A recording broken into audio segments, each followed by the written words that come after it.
GG's, Dandadas, hyenas, scuba divers learn from Scuba Steve, was criminating y'all. I rock Luther King X. Don't forget the Kennedy doing his minimum march right here on YouTube. Dandada, we conducted ourselves the most highest. Dandada, life's what you make it. You can't love it, you can't hate it. It's gonna be simply what you make it. And that's just what it is, Dandada. You heard we in the elevator. Whose elevator? God's elevator, Dandada. God chose you because he knew he could trust you. You God's best kept secret. So they don't know, Dandada. We're building our 2025 pyramids right here, Dandada. We're living the most highest, Dandada. That's just what it is. Remember, Dandada. Life's exactly what it's supposed to be. Remember, nobody could take your dignity from you or your integrity from you, Dandada. So don't let people, Dandada, poke fun at you, Dandada, because you're gonna make it even better, Dandada. That's just what it is, Dandada. We stand in our business. You heard? That's all imagination everywhere, Dandada. So we gonna have to stand our business and in the best form.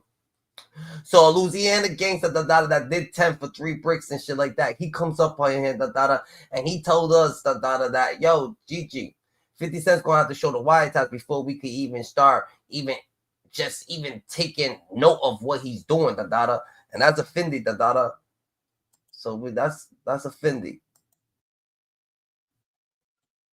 Makes sense. I'm a real nigga. I'm not, nigga, what the fuck you like? Come up here, nigga, and just show me some kids. You see me high while I'm supposed to be a bitch, nigga? No, nigga. I'll sleep on this fucking shit, nigga. That means that no one's touching me. That means I'm okay with my surroundings. That means that everybody on the block, in the city, and the thing, nigga, knows what's going on over here. That's what all that means. So don't give no excuses, bro. If you're gonna speak your mind, you're gonna speak your mind. You're gonna be a real nigga, and come the fuck up here. You gotta show your face, nigga. I don't think that's a real nigga. Don't do that. First, you guys with yourself, whatever the case may be. You hide it. If you're not, you're not, man. It is what it is, bro. Because I don't want to hear none of that. I don't want to hear about none of that shit. We up here, and we just trying to get. We in the elevator, who's in the God's elevator? We're not hiding from shit. We're not doing shit that we most righteous nigga. The only person that we are afraid for is Lord, God, itself. Nobody's gonna scare shit. I don't give a fuck if Big Meech itself. Me, it's fucking self. Ain't nothing. I'm gonna blink an eye. I won't stop what I'm doing. I'm not gonna think, nigga. That's just a man. 50 Cent, everybody. That goes for everybody. So you gonna come up here, be a man. Just be a man, bro. You know what I'm saying? Fuck all the excuses, bro. You know what I'm saying? Real recognize real, bro. You see where my mic's at, right near the window, so I can see what the fuck's going on outside, nigga. We ain't hiding, you heard? We looking out, That's real life situations, but you know what I'm saying? Have your observations, and when you have observations, make sure you come up with the real facts. Come up here and speak your mind, because we want everybody to speak their mind. You know what I'm saying? Don't give excuses, Yeah. For real. He's made a career out of snitching and making some damn good money from it too, y'all. Let's be honest. This is nasty work all the way around the board. Now that it's all coming out. They paying a rent $2,500 a month. Yeah, the federal government. Yo, look, man. I ain't never been to the feds, but I just come off a 10 flat sentence in the state, right? Yeah. And I've been doing, I'm 46. I've been doing time since I was a juvenile. Yeah.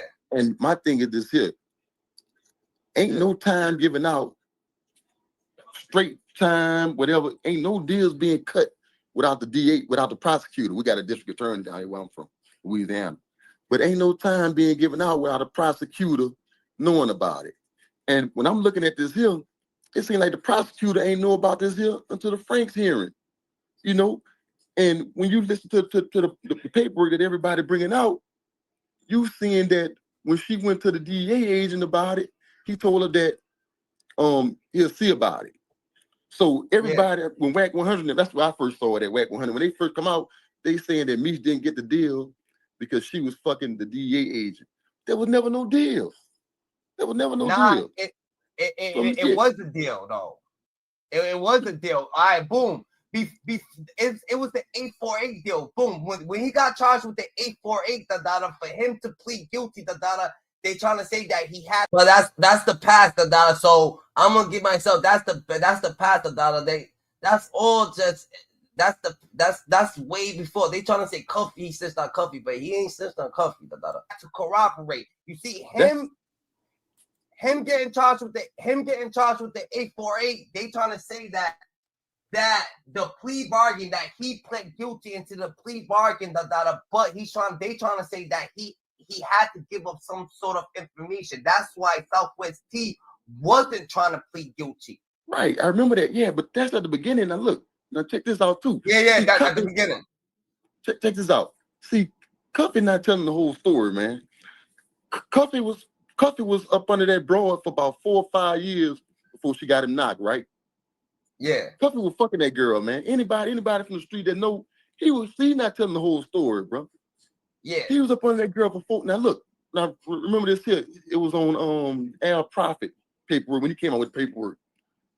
Cuffy hooked up with the guy Suarez. He beat Suarez out some money, right? When he beat Suarez out the money, guess he wasn't fucking with him. So he had to go. He felt comfortable enough to go to Tammy and ask her, do she know anybody he can get something from?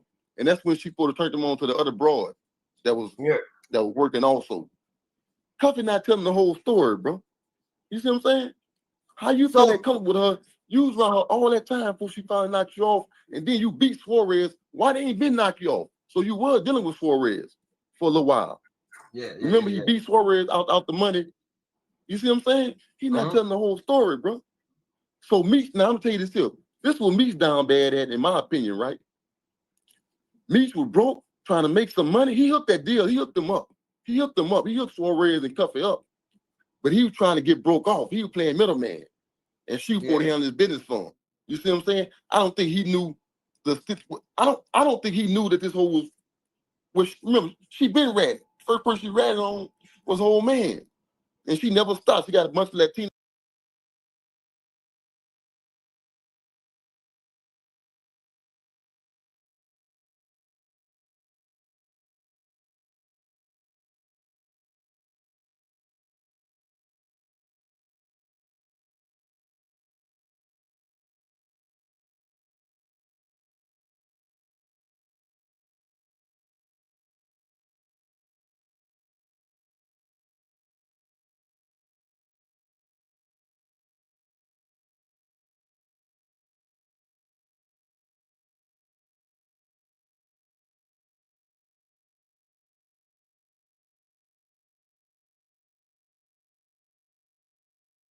Out of that, and but Cuffy not telling the whole story, bro. And I don't really know, but I'm saying, how the fuck the prosecutor? I'm talking about this with Tammy working as far as Tammy. I ain't talking about when Meech first, got his time. That's as far as Tammy working. Yeah, but I'm saying, how come the prosecutor ain't no fucking deal getting passed out and without the prosecutor knowing, man? So how can you? So you just trying to say that Cuffy's in his feelings? This is what I'm getting from you. You trying to tell us that Cuffy's in his feelings because he got caught up. He probably didn't know that. Meech probably didn't know about the CI. He probably didn't know, but he's in his feelings that he got caught up. That he just blaming Meech for the situation. Right. So he made. What about the Mexican dude? What about the Mexican dude? Where he at? Fuck, hey, where he at? Can't nobody find him. Where he at? He not saying nothing. Can't nobody find him. He might be in Mexico somewhere. What I'm telling you though, Cuffy not telling the whole story, man. Look, I failed for 3 bricks, right? I caught a 20-year sentence in Louisiana. Louisiana fucked up. But I know how that gang go, man. Cuffy was fucking that girl too, man. And he got comfortable with her. When he beat the Mexican out that money, remember, he went and asked her, do she know anybody he can get? You got to be comfortable with a motherfucking broad to go and do that. See, that's what he's talking about. So it wasn't, so he's saying that he was only doing workings about a movie, that he never had no dealings about no street shit. But he's saying that that's it. Yeah. He's flaking. Right, that's what he said. He lied because the paperwork said different. Yeah. You're right. So the paperwork said different. Paperwork said when he beat Suarez out the money, he went to her for another connect. And remember, she supposed to hook him up with the broad. The DA told him to hook him up with the broad. See, he's not telling the whole story. You got to watch it like that. I think he in his feelings, bro. Nah, because I'm just trying to understand it. And I won't lie. At first, when I had the BMF member up here, right? He was up here before the concert and everything. He was talking and he was giving me understanding. And I was understanding it a little bit. But then when the Cali dude came up here and he started showing the paperwork, it started making me lean towards what he was saying, because he did mad years, and he did the 22 years too, or 20 years in the USP, but he knew what to point out. and he said that Southwest T went to the line and he couldn't answer questions about the 848 and he got kicked off the line. So when that situation happened, I was just thinking like, yo, maybe this happened. So when they canceled the concert, the BMF dude, he stopped picking up. He don't want to come up no more. And I feel like maybe he feels like maybe he got in his feelings. I don't know what's going on, but now my opinion from the outside looking in, because I have no opinion. You know what I'm saying? I'm not biased. Now you started to make me, you know what I'm saying, think a little more. But at first the dude was just bringing up a lot of money shit. And the dude was like, yo, I'm answering you questions. Stop talking about money. But the dude was making sense. The BMF member was making sense. Like, nigga, even if you have 500 million, imagine you had a $500 million. What you doing is different what other low-level dealers is doing. So you probably dealing with some law enforcement to get shit brought in and all this shit going out and all this. So when that shit situation happening, that's when we start to think like, this is a different type of situation. How do we say if Meech is a snitch or not? And this is how you. Well, look, watch this here. If you read the book, I remember when he first fell, right? And the book come out by the broad Mara Salute, right? Yeah. It was Shorty that was saying Tammy was a rap. No. Tammy name ain't come up nowhere in that book. Mara, she's some kind of journalist. I don't know, from Atlanta, right? But look, it was public knowledge that in order for me to get that deal, right, is original sin, because they won't give him life. So in order for him to get the 30 years, whatever he had, got 20, whatever he got, he had to give up. He had to admit everything, give up a whole lot of money and everything. He got a deal. As a plea, he got a deal. You see what I'm saying? If you read that book, when he first fell, she talked about that journalist talked about how in order for him to get that deal, he had to give up a lot of money and all kind of stuff, admit to everything. You see what I'm saying? Admit to everything, give up all the stash houses, give up more money, all that. Yeah, you know, that was knowledge. I'm talking about this was Cuffy thing though. I'm talking about this whole Cuffy situation. You know, something ain't right with that, bro. I might be wrong. You know, I wouldn't put my money on him because ain't no telling what he did. You understand me? But I'm saying when you look at it, Cuffy not telling the whole story. When you don't tell the whole story, you see what I'm saying? The Cuffy situation. Let's stop at the Cuffy situation. But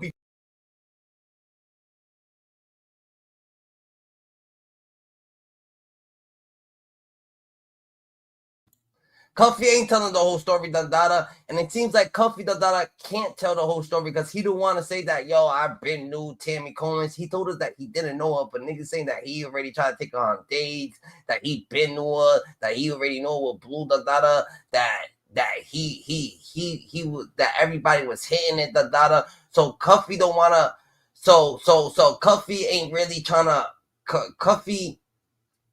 Cuffy ain't telling the truth, He's married, He don't want all that shit to come out, He's knocked off, He don't want his people thinking bad about him. He don't want to put more stress on them, so he's going to lean towards this, and he's only going to tell the story from the way that he ain't going to tell the whole thing. But if you telling the shit, that you're going to tell the whole truth, But he is making sense, bro. He is making sense, and that's it. He's making perfect sense. That's a good thing, You know what I'm saying?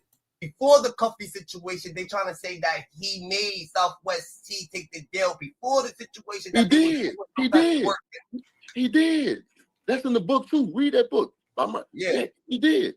Because he felt like Meech felt like they say Meech said that real Southwest T partners were the one that did. Bro, salute to some real niggas out there that give us an explanation of how we gotta get understanding Ain't nothing wrong to have an explanation You know what I'm saying? Like, life is what it is Stop pointing fingers. No one gives a fuck, bro. At the end of the day, no one actually cares The people who actually do care, the 10% of the people who do care you gotta think about it The world's big society's mean and it is what it is. They're trying to dish it out so we gotta stay more aware than ever but you know what I'm saying?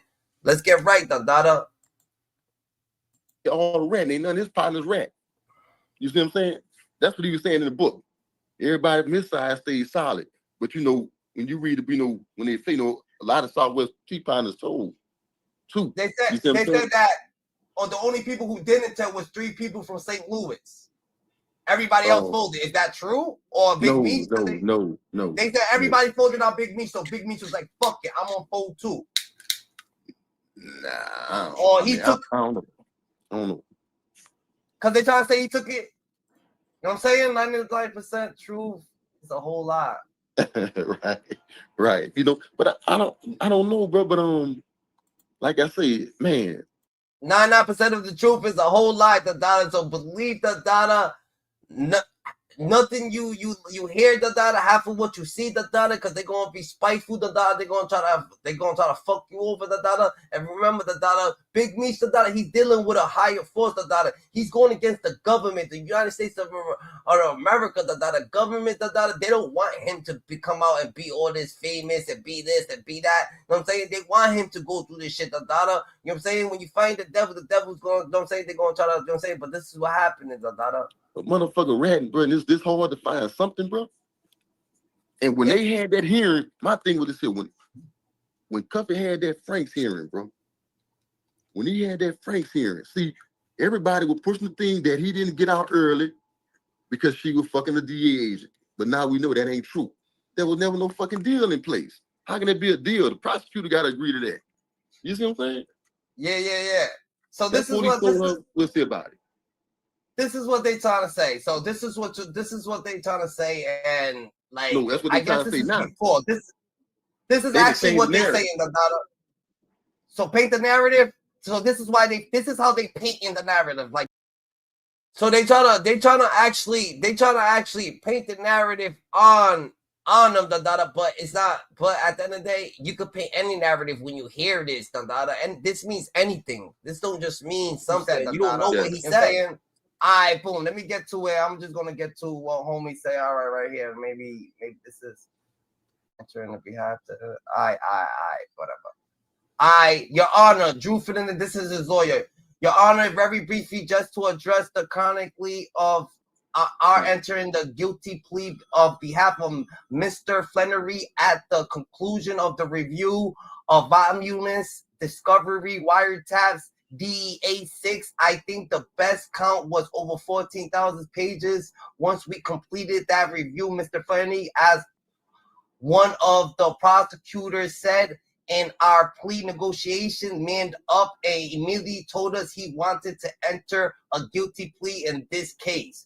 One of the things as put in the memorandum that he asked for, even though he had not even been in communication. What he asked for was to speak to his brother, right. To tell his brother that he haven't been in communication with his brother. So he asked to speak to his brother one time, right. Before he entered the guilty plea. That's all he wanted to do, was speak to one co-defendant, which was his brother, to tell his brother to enter a guilty plea too. When he went to go see his brother, right? Mm-hmm. Southwest T and him had an argument inside the room, and they was beefing. So that's what they saying that, and it says it right here too, that the meeting it was disastrous. The meeting was disastrous, or whatever the case may be, and that Southwest T said he's going to trial. He's taking a trial, whatever the case may be. You know what I'm saying? So right there, that's when they trying to say that, that Big Meech started working with them, or whatever the case may be, and Southwest T wasn't really. All right, let me just say, okay, I feel what you're saying, but this is what I'm saying right here, right? People are changing the narrative now. Well, the blogger, they changed, because at first it was that Meech a rat, he had that whole set niggas up, but the reason why he didn't get out early, he supposed to get out in 2018, but the reason he didn't get out early is because the whole fucking the DEA agent. That's what everybody was saying, right? Yeah. So the DNA goes, that's what everybody was saying. So now, but once they found out that shit was fake, there was never no deal. Now they coming with this new shit that, we've been ratting since 2008. Oh, you see what I'm saying? The narrative is changing. Yeah, everybody's flipping the narrative now. Why y'all trying to nail this man to the cross, man? If it ain't there, it ain't there. And he might be. Now, look, this is what I want to see right here. If she recorded him, you hear me? She did. That's what they said. They said I want to hear it. Hey, I want to hear it. Now, if that, then nigga rat. But guess what? You don't call no nigga no rat, man, without Even Cuffy ain't got no fucking paperwork, man. That's bullshit. Cuffy got what she said. She said it, right? Cuffy ain't got no real paperwork. Y'all can't be nailing people to the cross. That y'all ain't got all that. Y'all ain't got the French hearing. Y'all can't be nailing people to the cross. That y'all ain't understanding the logic of it. Now, you know what I'm saying? 50 Cent's gonna come out. That's something different, GG. You know what I'm saying? Like if 50 Cent comes out, it's something different. And they try to throw this at him too. This little 848 shit. Yeah. All right, so you know about this too. Yeah, CCE, yeah, that was just, yeah. Meech Porter got life. He had to cop out. You know? I was like, damn. Yeah. All right. He had a bad loan. All right, so you're saying that the mandatory life was trial, so he had to cop out. He was supposed to do life or he had to cop out, but they trying to say the plea deal comes with I'm probably letting him cop out. I think, like I say, but I thought this was what he said he did when for them to give him that plea. They said he had to turn over a whole lot of money, all kind of real estate calls, and he had to turn over a whole lot of shit and admit to everything. They never said, well, you know, they ain't say he set nobody up. Because he was saying in the book, how Mexicans told on him, you know, how could he be scoring 3,000 keys for somebody, but they tell on him and all that. He talk about how everybody told on him. You see what I'm saying? Yeah. But they were saying he got a deal because he gave up a whole lot of money, all kind of calls and all kind of shit. You see what I'm saying? Yeah. He admitted to everything. Yeah. You know, but my thing is, you gotta watch. I'm like, damn, they trying to nail him in the cross. First they say the whole was working for him. Now they trying to go back. They want to make this man, and he may have, I don't know. But when you switch the narrative, why y'all keep switching the narrative? That's a fact that stop switching the narrative. It's like once you lie once, once you lie once, GG, it's like, how can we believe you keep switching the narrative? You're not being completely honest, Cuffy. You're not being completely honest, like you keep switching the narratives on them, What is really the ordeal, What is it that you got against them, Are you really that upset? Are you upset because of the time that you're doing, Like why are you sitting there, and you want to force a narrative on Big Meech, you gotta wait, you just can't be forcing the narrative, you can't be jumping ship, and when you jump ship, like you said, then y'all gotta stay there, because you gotta stay, you gotta understand it. Now, if 50 Cent was to come out with the white tabs and all that's something different, bro. But right now, y'all ain't got nothing, y'all ain't got nothing. Why is it so hard to see it? Why is it so hard? It's like when you try to see something and you've been looking at it so long, you're like, oh yeah, I see it. Wait a minute, I don't see it. I don't see it. I see it. Wait a minute, I don't see it. Wait a minute, it says right here, I see it. It's like when you get to a couple pages, motherfuckers see it. Then when you get to another page, oh shit, it says this. This is retracted. Or this or this. Oh, it says this. Oh, then this is retracted. It says this. Oh, this like we don't know what the fuck. Like this shit's going. This is ups and downs, and y'all just can't be dragging niggas through the mud, someone that y'all gave the red carpet out. Every hood in America, gave the red carpet out, Every big time drug that gave the red carpet out was chilling with them. Mad people got BMF tatted on them. Mad people with the movement. Mad people just chilling. It's a lot of people don't got the it's in the new Asian time. But you know what I'm saying? We gonna have to stay more aware than ever. That's what they say. It started with Blue. This Blue started all this. Blue started all this. Even Cuffy. Look at the Cuffy. I'm like, man, dude. Why dude not telling the whole story? If I'm gonna tell the whole story. Fact. Cuffy kicked it with Tammy for about 4 or 5 years, man, before she knocked him off. Even when he beat Suarez out the money. When he beat Suarez out the money, he didn't have that no more. You understand me? He went to Tammy and asked her, do you know anybody? How you get comfortable with a hole like that? You ain't fucking them. Or something. Y'all ain't got something going. You come to go ask her for a connect. That's a fact. Something ain't right, homie. So you're saying niggas gotta like pump their brakes a little bit. Give them that. You saying that even if Meech has something that they throwing fake narratives too, they lying on him. But maybe if something was there, maybe it's a bunch of lies that's coming out. You can't believe a liar. This is what I'm saying. What I'm saying is, Tammy a dangerous fucking woman, dog. She the worst kind. She played everybody. She like Kaiser Sose. And you the suspect. And Cuffy was probably fucking her and shit like that, but you don't want to say that shit. Blue DaVinci, listen, Blue DaVinci was fucking her. Cuffy was fucking her. And I don't know what Meech got in the head, but the bitch wanted Meech. I think she gave Blue DaVinci some pussy with the plan to get next to them niggas at the whole while. Yeah. You know what I'm saying? Because he can't think that good. You see, listen to him, see, he can't think that good. And me think that smart either. When I listen to these niggas, name one of them. Or Cuffy. I'm for real. When you listen to these niggas not really that smart, man. Them niggas getting them niggas blessed. Them niggas lucky and blessed. You see what I'm saying? For real. Yeah.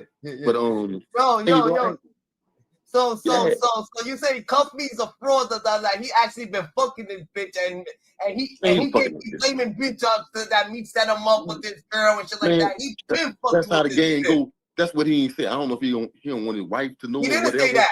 He was fucking that bitch. I guarantee Cuffy fucked that bitch, man. I'm willing to bet anything, man. I know how that game go, man. I bet you Cuffy fucked that bitch, man. I bet he fucked it. They call, he want to take out dinner and all that. Come on, man. I guarantee he got comfortable enough to ask her for a connect, man. You good. I hear you. You good. Mm-hmm. Make sure the doors. He got comfortable enough to ask her for a connect. Yeah. If he got that comfortable, you heard me? I'm fucking that old. You see what I'm saying? I can't, but that's how niggas think, niggas, man, look, I guess that back then, bitch red, kind of nice looking.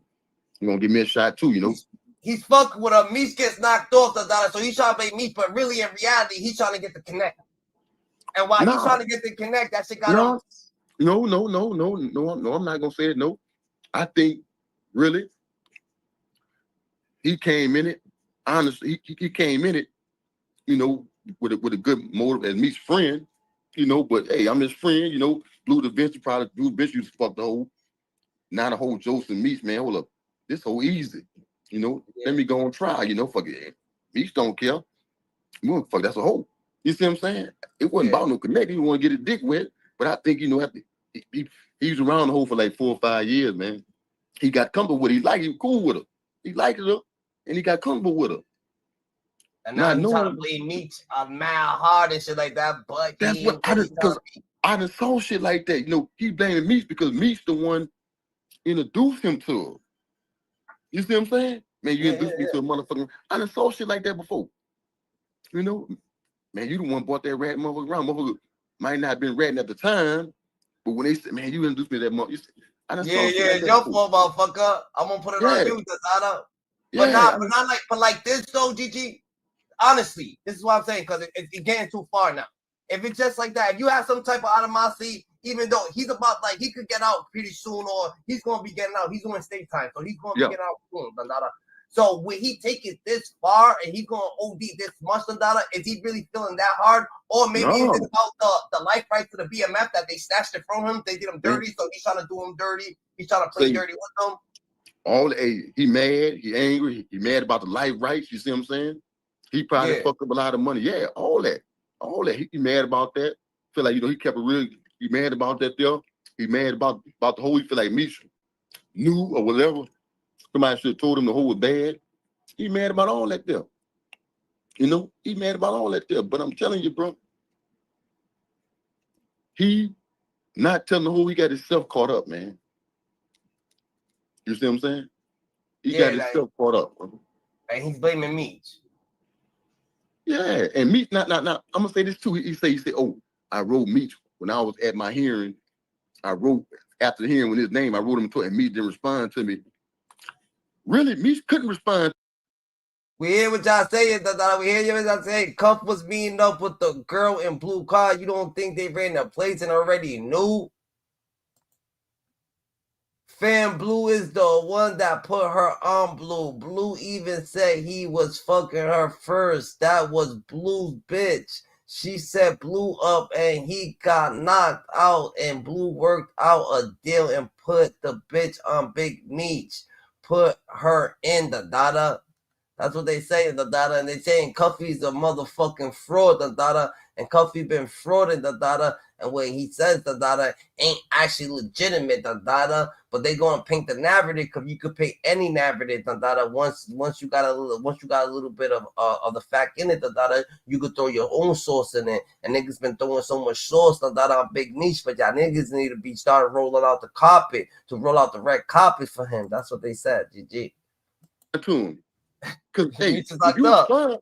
They're gonna snatch his ass in that conspiracy. He look like Kevin Gates. Gates. Already came up. They could have snatched in that conspiracy. But guess what? If Cuffy really wanted to question Meech, he could have stopped that hearing right there, asked for continuance, and subpoena Meech's motherfucking ass. Put him on that stand. Yeah, his lawyer could have did that. Why your lawyer ain't do that? They could have stopped that hearing right there, asked for continuance, and subpoena Meech. Put him on that motherfucking stand. I ain't gotta write you. I wouldn't have wrote him back either. No, I'm not gonna write talking about this. I'm not gonna get caught up in this shit. You see what I'm saying? They hearing you. Yeah, I'm telling you. But that's what he's saying. He's telling people how Meech ain't respond to him. I wouldn't respond to you either. I ain't get caught up in this shit. But he could have stopped his hearing and subpoenaed him. Get a continuous, not subpoena Meech, put him on that stand. Any nigga that's smart, this shit that went on like this here.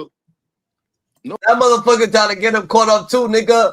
Yo, Meech, I'm caught up. Yo, Meech, I'm caught up. Yo, let me write Meech. Nigga, I'm in a fucking fence. The fuck you writing me for, nigga? What you putting me involved in this shit, You want me, nigga, you already know, you see what I'm on, I ain't even trying to be on that time, Yo, Meech, get me out of, like, niggas ain't right, nigga. Meech supposed to be writing you back, You wrote to Meech and he was supposed to be writing you back in the fence, Y'all was supposed to get, like, yo, Meech. Nah. No, fuck, I'm not gonna write you back. Is you crazy?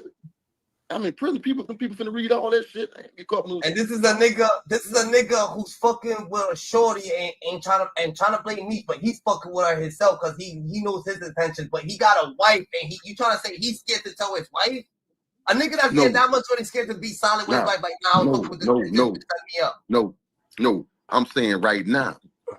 Yeah. He's not coming out with it right now. He's telling half the story, but think about it. Yeah. He was comfortable enough to ask her for a connect. It's in the paperwork. Do you know anybody? When he beat Suarez out the money, he went and asked her for a connect, and she went to the DA. The DA tried to put the chick on him. They're gonna put the chick on him. You see what I'm saying? They trying to say that, if it was that Cuffy's mad because he had yellow tapes on him. And the yellow tapes and all that shit got him caught up. He got caught up for some yellow tape shit about it. He didn't even get caught up for no connect shit. And now he's trying to just blame somebody. So they trying to say, hold on. So these people trying to say that Cuffy really was just like licking connects. He used to rob connects and do this and do that. This is the narrative they painting.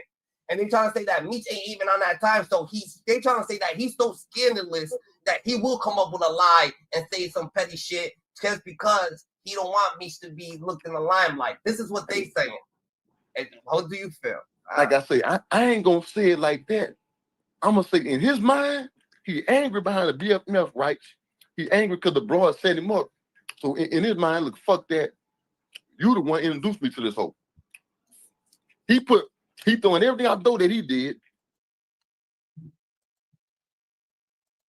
He said, look, fam, Blue put that bitch on Big Meech. Blue even said his live. That bitch was his bitch. So Blue knew the bitch was working because he got knocked and they had Blue working with her to knock Big Meech. The data is Big Meech. I think Blue did a third party cooperation. That's what they said, man. Blue was out there, Blue's out in Detroit, doing music videos, getting celebrated, chilling, I'm gonna tell y'all this, don't take this so personal, y'all can't be taking this so personal to the heart. No one actually cares, Stay more righteous than elevator, go on the elevator. Whose elevator? God's elevator, God chose you because he knew he could trust you. God's best kept secret, if you mark it, we gonna spark it. If you ping it, we gonna stink it. If you drop the low, we gonna flock this slow, you heard? If you tag it, we're bringing static. Let's go. Hyenas out. So you got to stay more righteous. All this shit, is a figure of imagination. It's not really real. Life is what you make it. It's what you make it. No one can make your life. You know what I'm saying? So you don't put bad malice on people that make them feel bad, so you can have your laughing moments, or you can feel better about yourself, that's not real happiness, smile, we need everybody to smile, but this is what's going on, so we gonna, you know what I'm saying, we got the angels in the outfield, and and we stay more righteous than ever, He throwing all that out the door, you know, and saying, fuck that, it's on you, Meech. Nigga, now you think you finna get out and make all this fucking money? Fuck no. You understand me? Yeah. I'm finna scream this shit to the top of the mountains. You see what I'm saying? Yeah. But he's wrong, man. But hey, I mean, show the evidence, man. You know? I mean, they pointed at, paperwork can get mishandled. So when you're looking for something, you know how if they looking for something and they come up with conspiracies, when you're looking at a picture, you can make shit up. So they looking at paperwork and they try to push it together to make shit up, because there's a lot of there's a lot of gray area. It's not all black and white. It's a lot of gray area in that paperwork, because Meech is a high dude. That's what I'm saying. That's what I'm saying. But the people that went all the way back, bro, you got paperwork from that man, the original sentence in 2008. It didn't went all the way back that far, bro. God damn. At first, it was that. I'm telling you, this was the first narrative. She was working. She was setting niggas up to get Meech out of jail, right? That's what they were saying at first, but the deal ain't go through because she was fucking the DEA agent. That's what they were saying. Remember? If you've been following this here the whole while. Yeah. I was following that was the narrative. You know, that was the narrative at first. And now they done went all the way back to when the man first got sentenced and shit. 2000, goddamn. What it is, bro. They gonna nail him to the cross. You know? But yeah. They've been doing a lot of flaky shit. Now they trying to actually lay him to a cross. But everybody who actually talking shit about him, they actually went and took a pic with him. That they was actually chilling with him. They was actually there. They spoke to him. They sent the motive. They was promoting him. They promoted him. So it is what it is. They trying to change the narrative now. But they was promoting him just a week ago. Yeah, but I just want to speak on that. I'm like, God damn. Hold on. But look, they trying to say that Big Meech never really touched a USP. Do you believe that? Man, they said that nigga ain't hit nothing but USP. I don't know. Like I said, I wasn't exactly. Yeah, I heard he ain't hit nothing but USP. That's what I heard. Every person he was in USP fucking.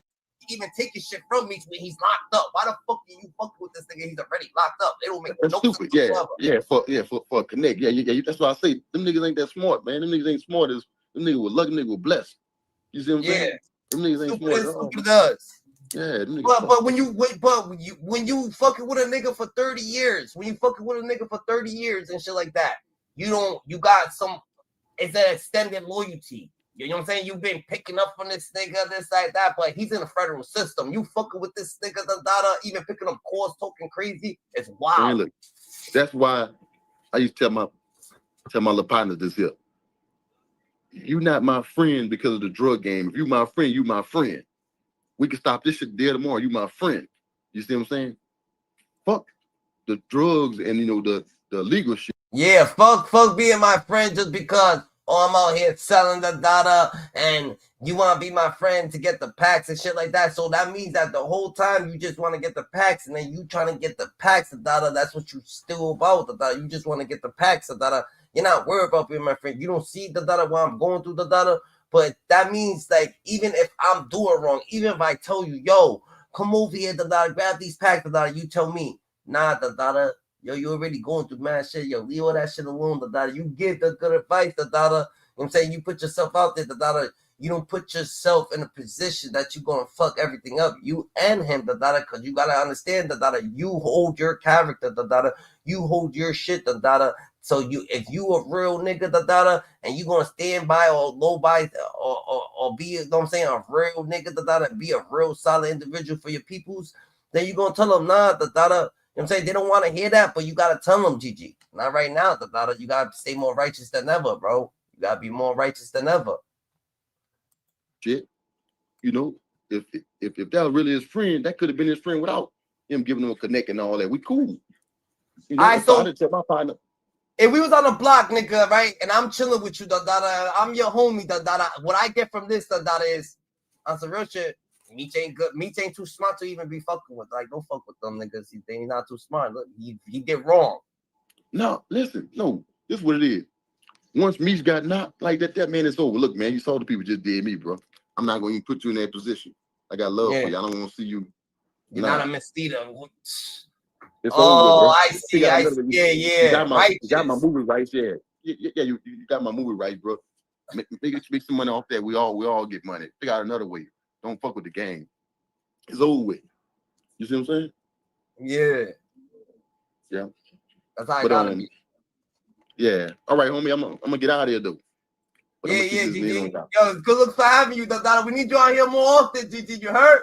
You need to be a regular, Dada. So you know. I subscribe to you, man. Hey, I subscribe to you. I'm gonna come back on you. Yeah, we got some talks about different shit. You heard? They right. Yeah. Believe it. You're a real one, Dada. Yeah. All right, done. Yeah, that shit was real, Dada. Real one right there, Dada. Stay more righteous than ever, Dada. He let it. Not all the way good. Solid. That's because solid. He ain't clear nothing up, you know. When them kind of allegations come out after doing 20 years, man, I'm going at everybody like, man, I just did 20 years for not snitching. Ain't no way y'all about to come out there and call me a snitch. I'm going on live with niggas and everything. Like he got a part in this. His hands dirty. He got some dirt on his hands. That's why he ain't saying nothing. Cause come on, bro, you ain't about to. So what gives you the sympathy? The sympathy? Yeah. Cause I going for the underdog. Cause I'm going for the underdog because this my thing. All right, say he is a rat, right? This nigga don't know what he's talking about. How are you gonna team up with other rats to call somebody else a rat? That don't fly. Like, if you don't mess with rats, then you shouldn't be messing with no rats. But they giving Blue Da Vinci a pass. Ain't nobody telling Blue Da Vinci to bring out that debriefing paperwork. We don't know what he told them people in that meeting.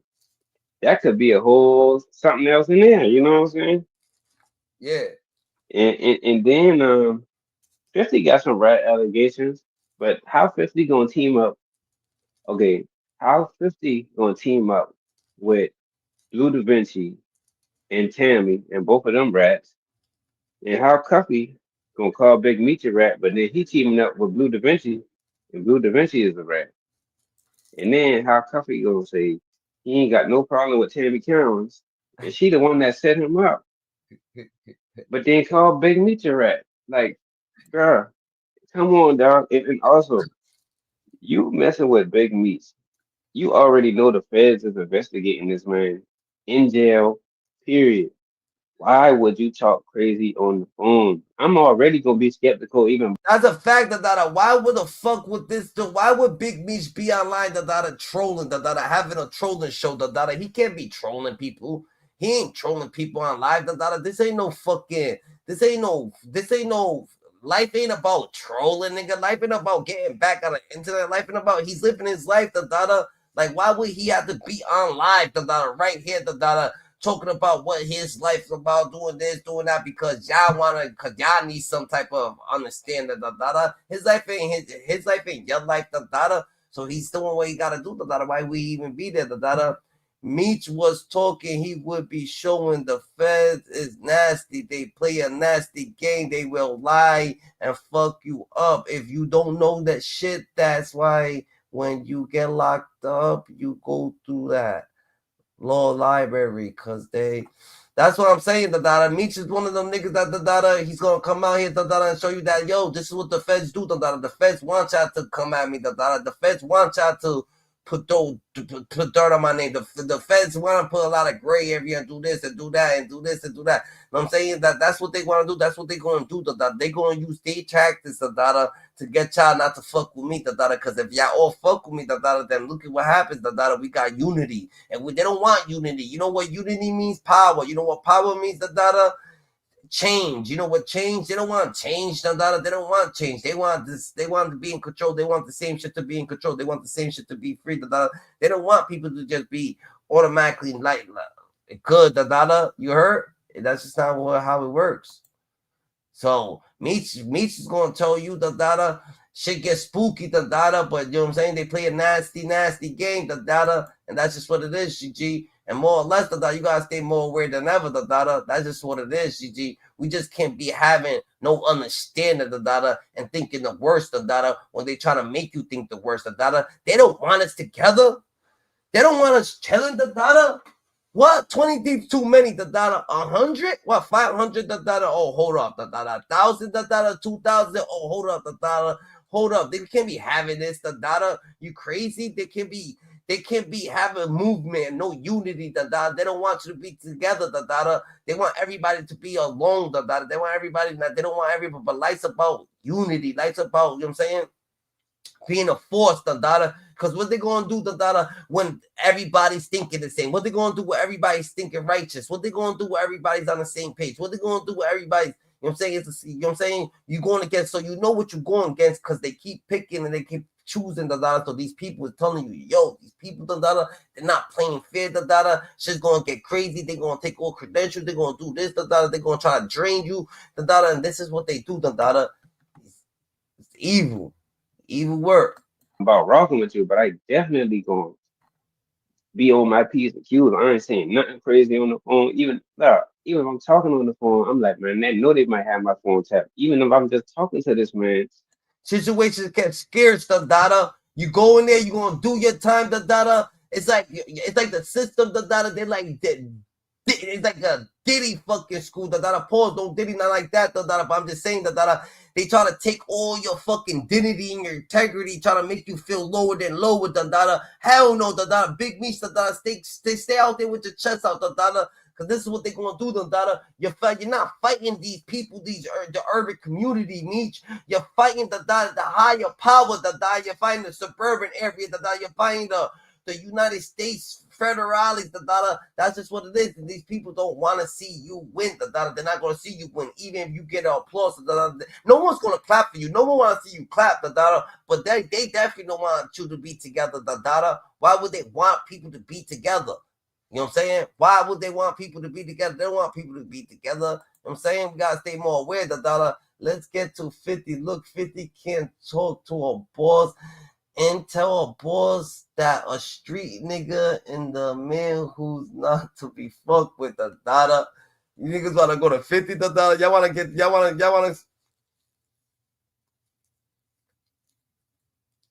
go to 50 with this shit, the dollar? Yo, 50, the dollar. Yo, 50, the data. This is what it is, the data. They don't want y'all. They don't want y'all piggity bang, piggity bang. Your money go into the piggy bank. They don't want you. They didn't want to chump change the dollar. They wasn't trying. You could do that shit with Little Meech, but you wasn't going to do that shit to Big Meech, the dollar. And Little Meech would never understand what Big Meech is thinking, because Little Meech ain't live what Big Meech lived, the dollar. So everybody live different and everybody more firm, the dollar. And even if it gotta get like that, you gotta understand that people, you know what I'm saying? Even if I did it like that, I gotta be a little bit more aggressive, because you know what I'm saying? Where I come from, the dollar, where I've been for the last 20 years, the dollar has been hell, the dollar. What you mean, the dollar? I could been in the penthouse, the dollar. I be in the California king, the dollar. Feet stand up, the dollar, looking nice and thick. But guess what, the dollar? He had to do 20 years, the dollar. And that shit ain't, and he felt that shit every day. It felt like 40 years, the dollar.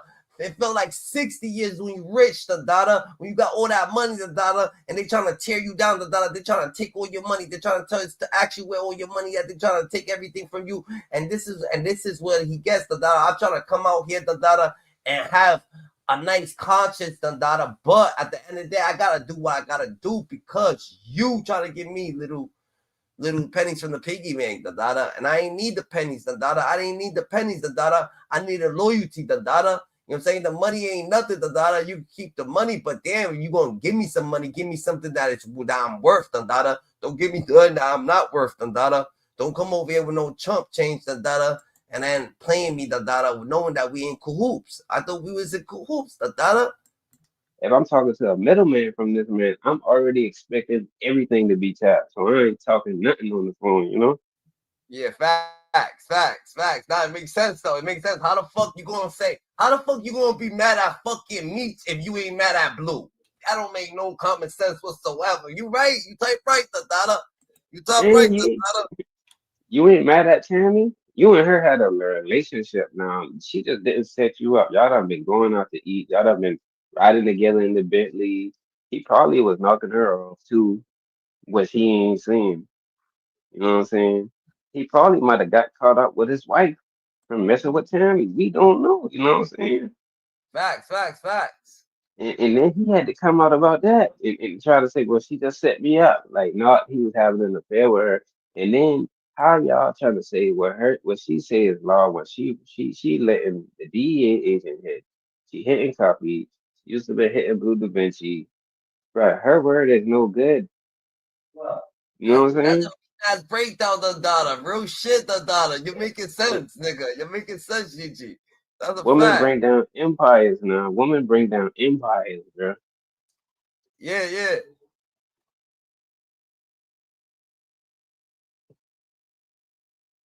He ain't telling them, boy. When he's saying his story, he just blaming Meech. He ain't saying, yo, I licked the plug. The plug called her because I licked him out the bricks or the money. And then when the plug called her, that's when the DEA agent overheard in the background, right? Yeah. That's when they said, okay, let's set him up. You know what I'm saying? So he kind of snaked Meech too. Because say Meech did set him up, right? Say Meech say, all right, I'm gonna set you up for the bricks, right? You Yeah. lick the plug. So the boy could kill Meech's family. Anything could have happened. He ain't tell Meech he licked the plug, did he? He never said that, right? That's disloyal.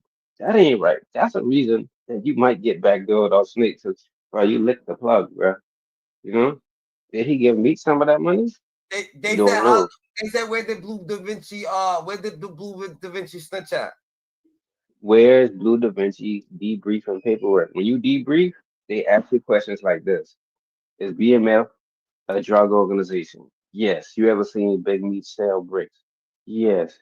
Did you ever buy bricks? Did you ever move bricks for BMF? Did you used to get money out the limo for BMF? See, that's the thing now. Blue Yeah. wasn't in the original indictment, right? Mm-hmm. So according to the dude Sosa, Blue was going to move some money for Meech. And in the midst of that, he got caught up. He tried to make a move and he got busted up and something. That's how Blue even got locked up from the gym. You know what I'm Yeah. saying? So now he took a safety valve to get 8 months cut off his time. When you debrief, you have to tell them every single thing. So even if you telling them what they already know, why are you talking to them? Why are you even talking? If you real, if you solid, it shouldn't be no debrief, no nothing. Go, take your time. That's it. Blue has not released the debriefing paperwork yet because that interview is going to show every single question they ask him. They're going to ask you how you met Meech. They're going to ask him every single question from the beginning to the end. So he had to confirm. He confirmed. Blue introduced it. Blue introduced Blue, Blue introduced Tammy Coleman to Meech the daughter. So yeah, and then how Cuffy fucking with how fucking Cuffy is fucking with Blue Da Vinci if yo that shit is crazy. How Cuffy's fucking with Blue Da Vinci, GG? I don't know why these industry people keep playing games with 50 Cent, because they know how 50 moves whenever he's provoked. From Big Meech coming home from prison and linking up with Ross, which is the main reason why he's getting exposed for snitching and his concert got canceled, and his son going broke and doing $500 promos on his IG page. Now Jay Prince is stepping in to defend Big Meech because he knows how difficult it can be whenever you are dealing with an undefeated enemy. Yesterday, I posted a video of Jay Prince going off on 50 Cent over getting Big Meech concert canceled, and a lot of you were wondering if 50 is going to respond to Jay Prince. Well, I guess he finally did respond. Check this out. They gonna say somebody pressed me? You can't press me, fool. All you can do is make me nervous, and you don't want to make me nervous because I start doing shit, LOL. I just want to remind you, I never asked you to follow me. If you would like to unfollow me, now would be a good time, LOL. Some of y'all secretly dislike me, but I openly don't give a F. I don't have the energy to hide how I feel. This message got a lot of people speculating that 50 is indirectly sending shots at Jay Prince, and it will be intense if 50 decides to start crashing out at Jay Prince. I heard that some people reached out to Jay Prince after Meech concert was canceled, and they tried to know if he knows something about it, because remember, people were saying that 50 has something to do with it. According to the rumors, Mr. Prince laughed over the question and asked if we really believe that 50 has the capacity to get a concert canceled in Florida. He basically thinks that the concert was canceled because Meech will not be able to go outside past 6 p.m. because of curfew. There are some restrictions that Big Meech still has to deal with, and none of his team considered all these restrictions before fixing up the concert. Secondly, 50 getting involved and crashing out on the internet about the concert can also send a bad signal for Meech lawyers to have told him not to do the concert. Jay Prince defended Big Meech. Check this out. Big Meech was worth over $100 million before he went to prison. 50 used Meech's life to make money and gave him $5 million and now think he created the BMF brand. People talking about Meech wasn't loyal to someone who he allowed to make money from his life story. What does he owe 50? Even crazier is how all of 50 Minions is ignoring the fact that he is basically admitting that he is a federal informant just like Tammy. Irv tried to warn us. The stuff sounds so jacked up and emotional till it's not funny. Cuffy got on a call and said he cool with Tammy the cop, but is worried about Meech who they have no evidence of snitching, just speculation. This is not in defense of anybody. It's just crazy that Officer 50 gets a pass to tell on people. Why do you think he is trying to paint Tammy as the good person? Because she has dirt on him, that's why. I've seen a lot of posts about the Big Meech concert getting canceled. That shit gets crazy. The data. Tammy, her FBI love her, added Dimitri's name to the affidavit with no wiretap, no proof of him making a deal, just her statement, and it seems like everybody fell for that. The data. That means that Big Me said the data, you ain't gonna find this fucking voice. I know wiretap the data with no Tammy Cohen's the data. That's what Big Me says, the data. You ain't got that shit, the data. You ain't got none of that, the data. Y'all fraud in the data. So if you ain't got it, don't act like you do, GG. Don't act like you do the data. You heard? Don't act like you do the data. 50 now got the power Diddy used to have. 50 is power hungry and came to come across a real street boss that is Big Meech, and 50 do is try to bring black man down. He's nothing but a house nigga. Yeah, the data. What I'm not seeing is anybody blaming Rick Ross for this shit. Nobody is saying, yo, Rick Ross, it's your fault. So I'm going to do it. Yo, Rick Ross, this shit is your fault. You the reason why Big Meech is going through this shit out here right now, you heard? Because when we was on the internet talking about the Cuffy case and all that, nobody even really gave a fuck. But now 50 talking about that shit, and everybody listening. Everybody listening, you heard? So, I just want to say, or I want to ask you, did you think that shit was a good idea in hindsight? Do you think it was a good idea to be in the video with me talking about Sexy Red? Sexy Red. Yeah, you think that was a good idea? Also, how you let that nigga get the show canceled in Florida, B? That's kind of diabolical, you heard? 50, that's some bullshit. How you let the nigga get the show canceled in Florida? Let's get to that. Streets can't wait. Big Meech concert. Tomorrow, Miami. Get your tickets. Fly in right now. Meet us all. The Jets landing as we speak. It's the biggest. And if you want to get on the team, become a true double MG Rick Ross. Does Ross even care for me? So he's just trying to antagonize 50 Cent the data with this shit. Does Ross even give a fuck the data? Consider himself like, yo, damn, the shit I'm doing, the data is fucking, it's reckless. But Big Meech probably don't give a fuck either. The data. Like y'all saying Big Meech, oh, he looking, nah, Big Meech, I seen Big Meech's other videos, the data, he seems like he's looking the same, the data, he's talking the same, the data, he's chilling, the data, you know what I'm saying? He did 20, the data, what you talking about? That's just what it is. Nigga did 20 years, the data was wrong, the data ain't shit wrong with him, the data, you heard? Y'all tweaking on him.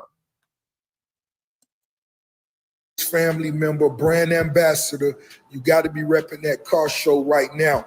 But Ross ain't no good. But if you giving him money, it is what it is. But Ross ain't no good.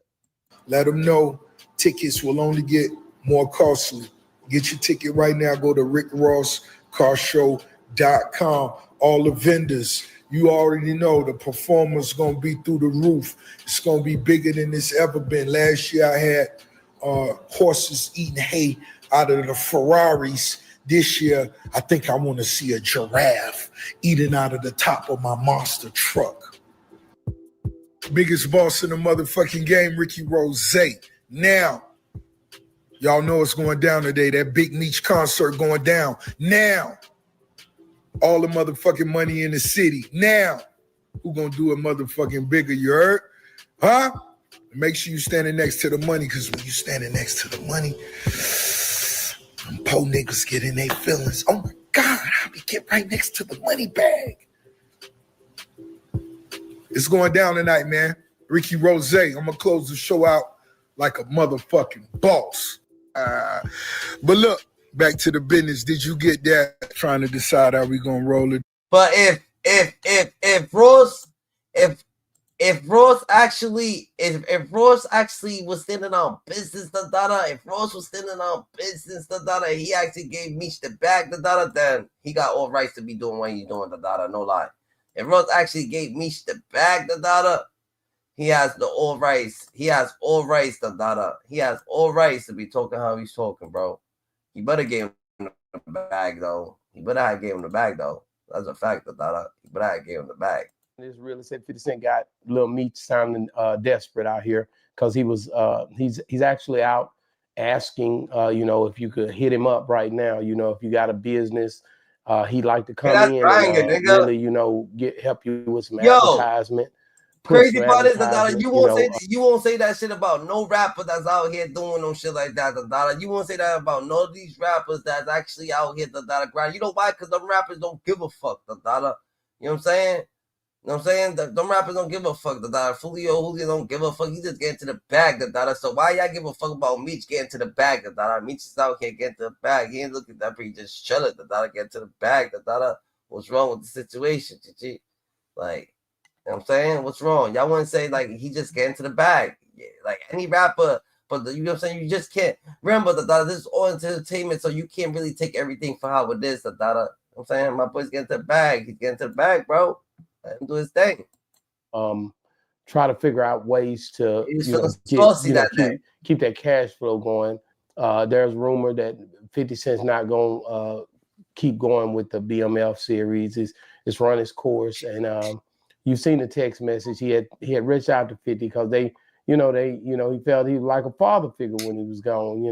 When 50 was gone, when Big Meech was gone, Lil Meech needed a father figure out here in these streets, and him and 50, they got together, and it was such a great union. He even sent him to acting school and stuff, and he got the rights to the BMF series and the all of the movement, the movie, and all that. And next thing you know, he's got Lil Meech acting. But Lil Meech hit him up the other day and was like, "Man, what's going on, man? I don't know what Daddy got going. Daddy needed to get some money." And that's the only reason he did that, man. And I ain't gonna lie, I look out for a lot of young dudes who pops and stuff, either deceased or locked up.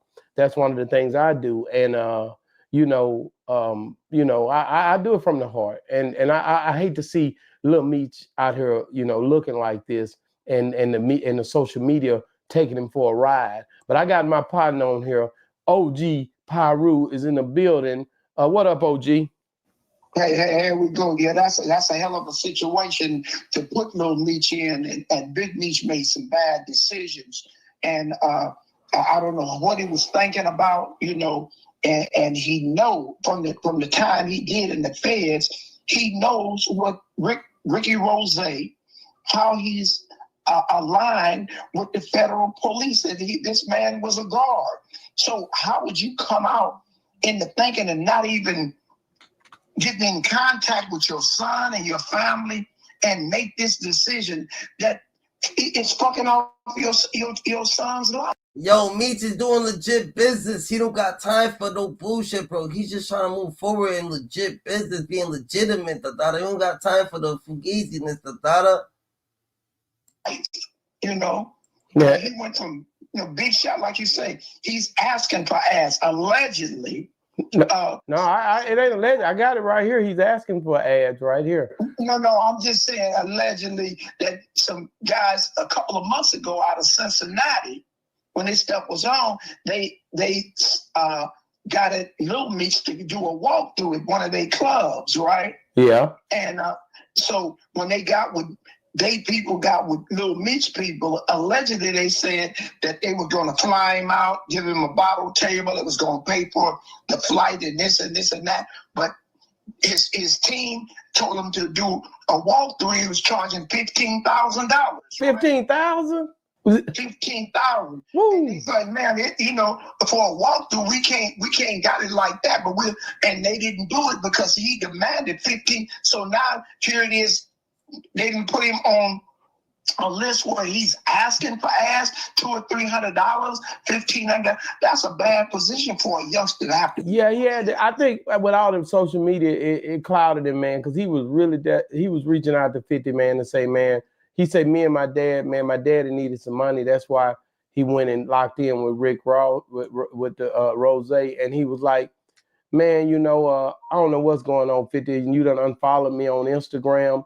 It really hurt him, man. And I talked about it, and it was like, dang, man, I hate to see Lil Meech in this situation, but I understand the art of war. So I know why 50 doing it, because 50 wasn't rocking with Rick Ross like that. And they've been going back and forth. So he had to choose, what way he had to take this thing. And I said it then, and I said now, Lil Meech. It's a cold game, da-da. It's a cold game, da-da. It's not about being an art of war, going through this book, da-da, but 50 Cent feels like this art of war it just helps him out, da-da.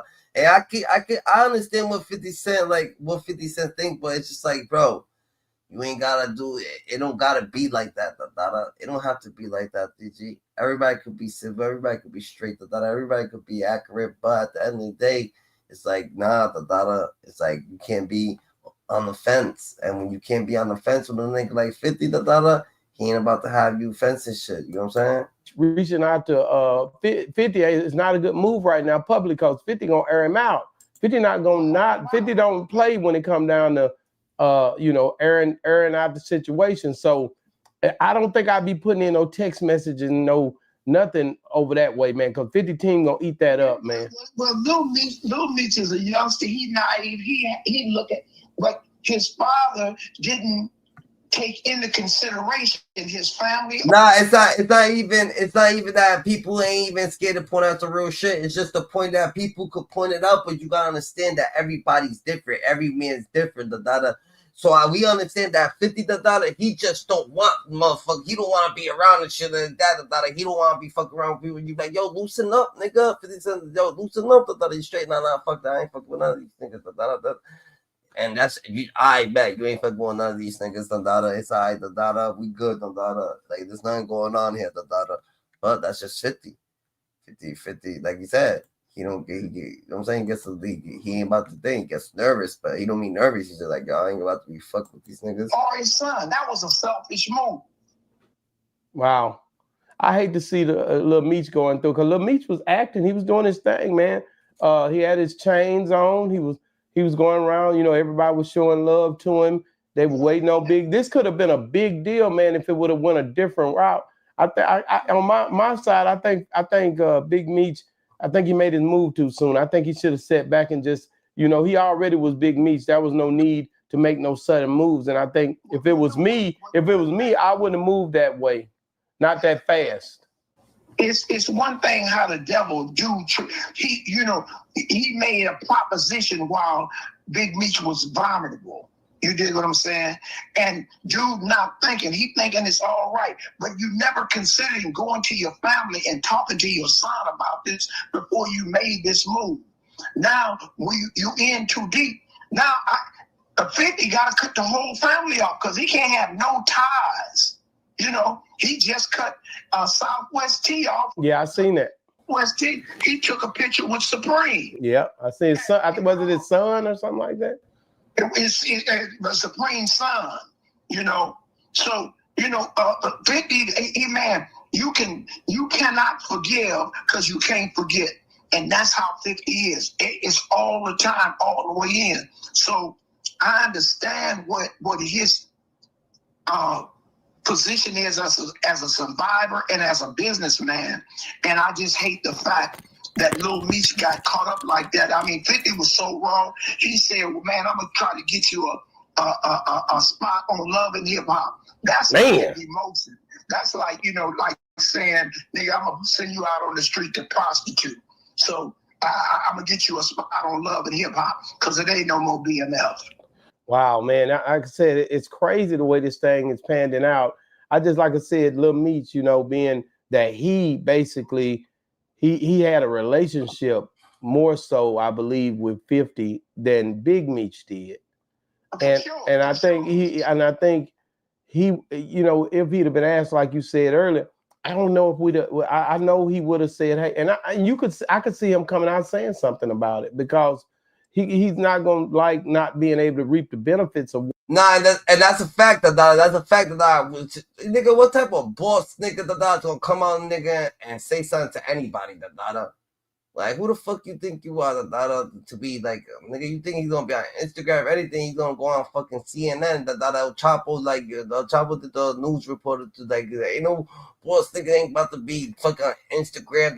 This ain't no regular nigga trying to do some regular shit. This is some real life, high level people that's chilling. Doing some real life shit. But you know what I'm saying? When you play the entertainment shit, he just trying to take him out the entertainment world. That's what it is, bro. But, you know what I'm saying, you play a dirty game, and it's fucked up, you know what I'm saying? It's a real fucked up situation. What he had built and he was working on that had him out here looking like the man, you know, representing his dad through that 50 Cent alliance. And I think he's going to have a lot to say eventually. I think you're going to hear him speak out, because I met brother. He ain't starstruck. He's humble. I met Meech's mother. I met his best friend, Roland. You know, I was right there with them in their premiere, the last premiere of BMF. And for this to happen to his family like that, it really because his mother's a great lady. You know what I'm saying? Yeah, that's fucked up. And Meech's son he talked to me like I was a star. Oh, gee, I know you who you are, but know me. I'm from Compton. No, man, let's take a picture together. So he's really to me personally, a good little dude. He's not arrogant, but 50 don't take no chances. No. Don't take no chances. The art of war. Yeah, he cutting it off right here at the head. He not letting the body live at all.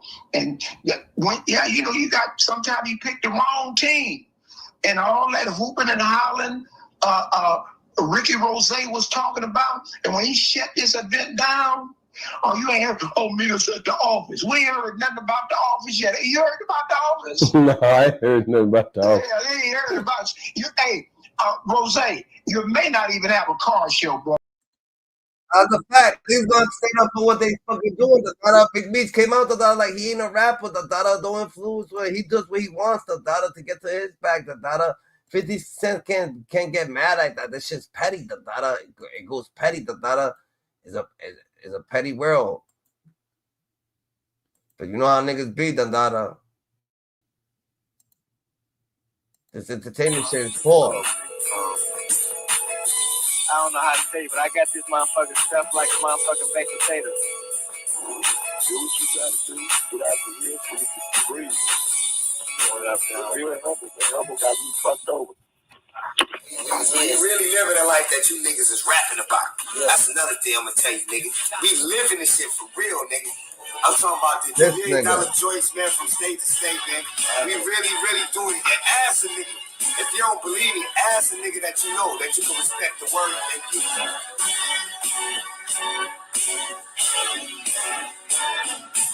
That's what BMF worry about. Hip-hop was on the rise, steadily moving to the forefront of American pop culture. Crews and companies were emerging everywhere. Stars were being born every day.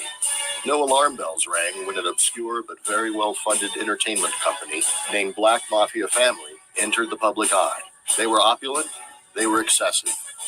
Known for arriving in lavish motorcade, congregating in droves, and buying out the bars and elite clubs in every major American city.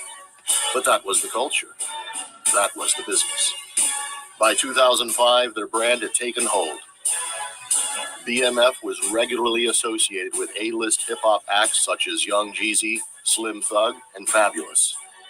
At their high water mark, billboards that read, "The world is BMF's," could be seen throughout major American cities, seemingly a testament to their success in the entertainment industry.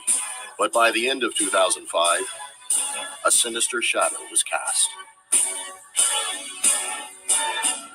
Tonight, 2 local men are in custody in connection with a major drug investigation. More than 200 pounds of cocaine, 100 pounds of marijuana, and as much as $1.5 million in cash were allegedly found at his home in California. Agents say in this whole operation, they seized 6 kilos of cocaine, 80 pounds of marijuana, and seized more than $1 million in cash and in assets. We expect to learn more about this operation in the coming days. After years of covert law enforcement investigations, it was revealed that BMF was actually a cold, calculated criminal enterprise, hiding behind a very public disguise. Over the course of 15 years, the crew had made over $270 million in trafficking cocaine around the country. As the investigation unfolded, over 150 members of BMF were indicted, and the Black Mafia family was named one of the largest domestic drug distribution organizations in American history.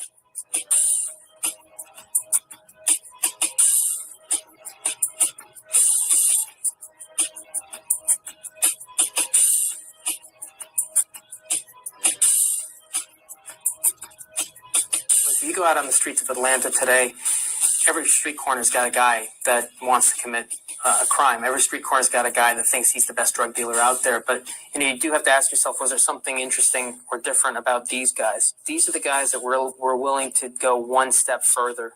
They were the guys that were willing to innovate one step more than the next guy was. Incredibly self-confident, strong-willed, and willing to think outside the box. In order to run a big operation the kind that BMF did, you've got to be a planner. You got to be a thinker. You got to be someone who can imagine a future, And y'all calling this nigga dumb?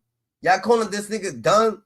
The feds is telling y'all that you gotta be mad smart. That this ain't no just regular, normal, just some hooligan on the street. That this is some very smart, articulate person, and y'all want to call Big Meech dumb, all this shit, like, put some fucking respect on this man's name, tell the truth, don't get dumb with the, what I'm saying, with the memes, where your business is growing and where your reach is growing.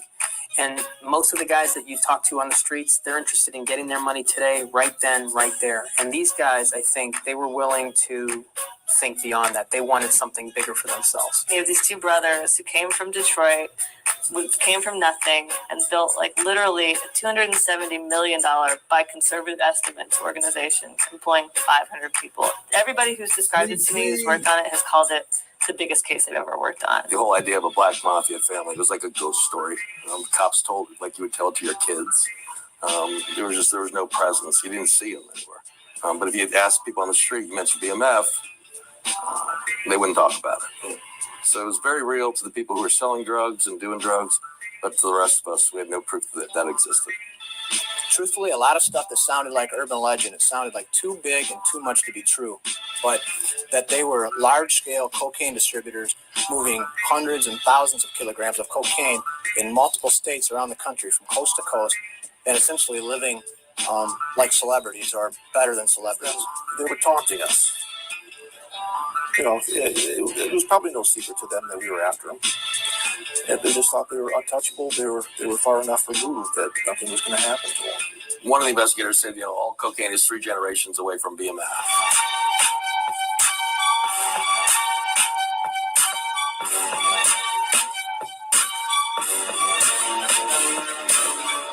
One part entertainment company, one part street crew, Black Mafia family was an urban dream come true. The combination was so seductive and so lucrative that during their peak, BMF had 400 people on their payroll. Where you from? I'm from the Black Mafia family, the biggest guy in the world.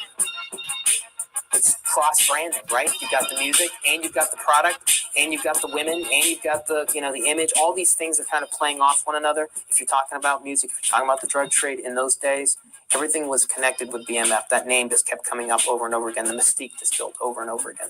It took a lot of ability and leadership skills to hold together all the moving parts that they had going on, just like it does in any corporation or business. They structured it like an organization where they had like their top level, the CEO, the COO, the CFO. Then you had your middle managers who managed each one of the different cities in the different states. And then you had your logistics, your couriers. They were a very good crew as far as a drug organization. They were really, really organized. They had a lot of people working for them. They had a lot of people eating off them. There's the caricature and the stereotype of what a gang leader is or what a drug lord is. It's New Jack City, it's Scarface. But the reality of it is you get success through planning, through patience. And I think those guys, they had a much more sophisticated view of what this was about. They didn't say, I'm the drug lord and I'm going to act like a drug lord. They were focused on making money. At the top of the organization stood two brothers. Demetrius Flannery, or Big Meech, was the face of the organization, the press-friendly CEO. Demetrius tended to be more flamboyant. He was more public. He had a bigger-than-life persona, and he liked portraying that. Terry, Southwest T, was the younger brother and had no interest in the attention. Shit's crazy, the younger brother didn't even want to have attention and shit, But you know what's crazy, Yo, put some respect on Big Meech's name, Y'all better put some fucking respect on Big Meech's name. Stop playing with Big Meech, GG. Y'all better stop just playing with Big Meech,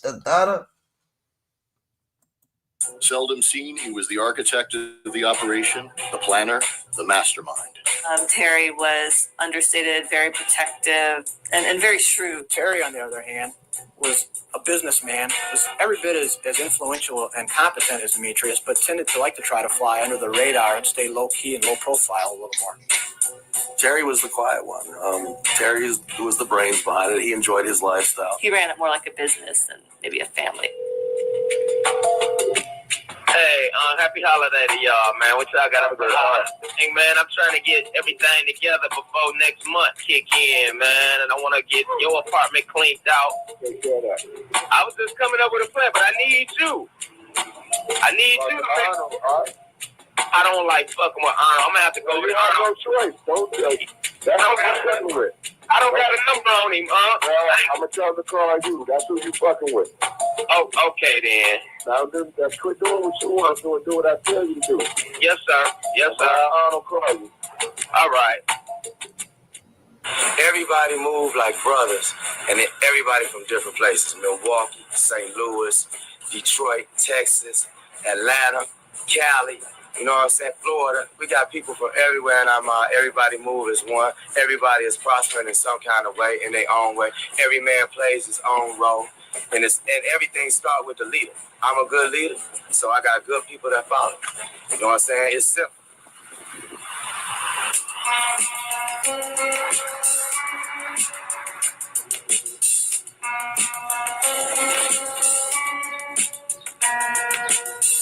The Black Mafia family was an ambition 20 years in the making, arising from the hard streets of Detroit.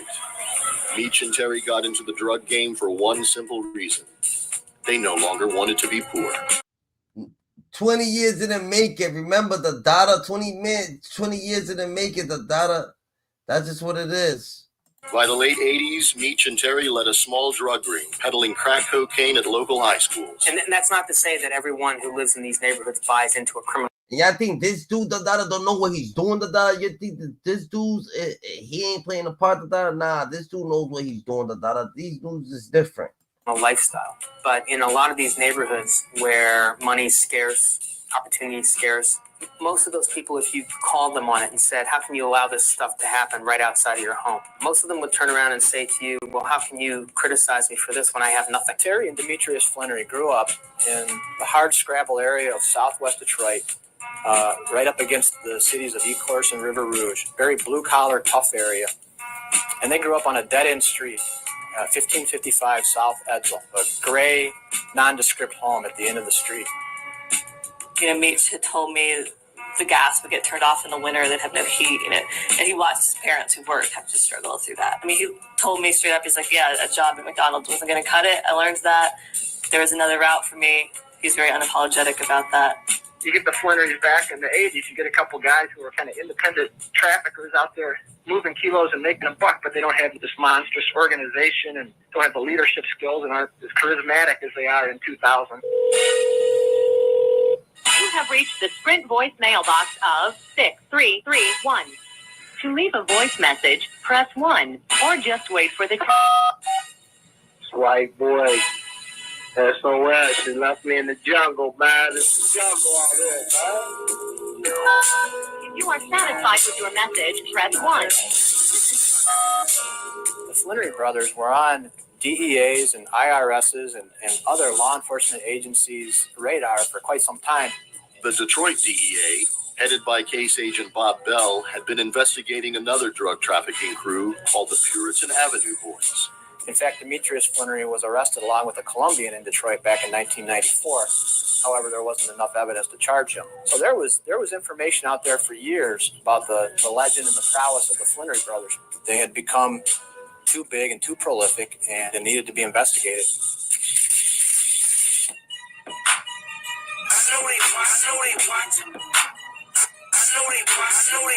That ain't nothing. In a complex case like BMF and tracking down the two brothers, there were numerous vital steps that the DEA took that enabled them to put together a case that stands close to 10 years and involved the efforts of numerous branches of local and federal law enforcement. And it was a logistical nightmare, and the only way we were successful was by working together with our DEA counterparts, IRS counterparts, and other law enforcement counterparts all over the country. As far as nationwide investigations, this is, the biggest one I've ever been involved with. And we built that relationship up, built up trust, and we shared information seamlessly. My job is putting pieces of a puzzle together. A huge organization that's stretched across the whole United States. You just don't put that together in one day. It takes a lot of time, a lot of man-hour, a lot of cooperation with all the federal agencies and local PDs. If at any time any law enforcement wanted to take down their part of the case, this case would not have ripened to its fullest extent. With the constant threat of law enforcement, snitching, and violence, Meech and Terry needed unwavering loyalty from their crew. Meech's natural generosity was the greatest reinforcement. It don't make no difference if you the maid or if you the motherfucking bodyguard. Everybody get extras around here, friends benefits. I'm driving this tonight. Bitches gonna be like, who is that? That's Blue with the GT Cool. Anything that you can do to engender loyalty is going to work in your favor. Companies and corporations do it through incentive programs and bonusing. In the criminal underworld, people do it through relationships. Hello? What up, dope? What up, dope? Now just calling to let you know, man, pulled over in my truck for about 2-3 hours now, man. It's crazy, but that's the type of shit they do, though. They ain't find nothing in the truck. They ain't said shit about the tinted windows, but they claim that they smell marijuana in my truck, and I don't even smoke in my truck. That's terrible, But it ain't nothing in there, so they do it like they did. No, what I'm saying is they didn't smell no weed in there. I do not smoke in that truck at all, B. Is what I'm saying, period. They just want to live. They just probably want to be all on it because the truck new and the car, all that shit look new for a young nigga. And probably ain't none of that shit in their name. That's why they do all that shit. Yeah, they talking crazy, ain't they? They talking crazy. I rap with you in the If you got a robbing ass boss, then you're gonna be a robbing ass crew. If you got a real boss who know how to sacrifice and take the bad along with the good and show his crew up, know how to be men, then this what you get. Everybody shining like new money. Ain't no money. Is to build loyalty amongst its members by actually putting family members of defendants, organization members on a stipend. In fact, one recorded call, Terry was talking to a defendant who was getting ready to go in to serve his sentence. Terry offered to pay Benjamin Johnson's wife about $6,000 a month while he was away. $72,000 a year tax-free isn't bad to get by on. They really produce loyalty through reward rather than through the threat of punishment. Their organization gave notoriety to people who felt they were part of something exciting and important. They were very generous with those around them. They provided a lifestyle A lot of time was spent at clubs. There were a lot of women around. You know, a lot of these guys on the lower level. Nigga, there's someone that you get knocked off, you fuck with them, they taking care of your family, nigga. Taking care of your family. So those people that's already in the ping, that they was taking care of their family, So people was already knocked off, and they was already taking care of their family, you know what I'm saying, giving them shit, what? It's like... And they were part of this particular group, BMF. They had status when they walked through the door. You think mad real niggas don't got these niggas back, these niggas took care of their family, they don't want to hear none of that shit. They're like, yo, what you saying, Stop. In BMF, if there wasn't a written code, there was definitely a spoken one. They were all brothers. They all moved together. Meech preached that jealousy, envy, or the distraction of women among the crew members was not welcome at all. We don't fall out over no girls. We hit them all. They hit my hoes, I hit they hoes. The ones that don't want to be shared, then that's your own personal one. Other than that, we ain't falling out over no hoes.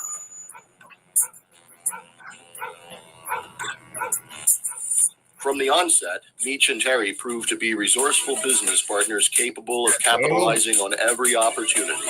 When Terry was younger, he was a bystander to a shootout, and his right eye was grazed by a stray bullet. Doctors botched the surgery, and he was awarded a cash settlement, so he used that money to establish a legitimate sedan service in Detroit.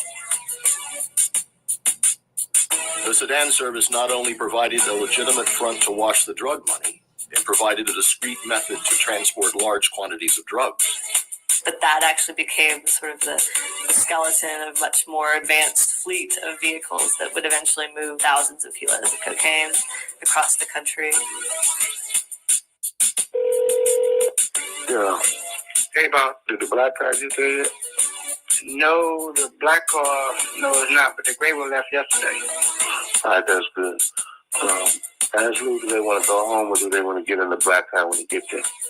He said he better go home. He got some things they got to take care of. All right.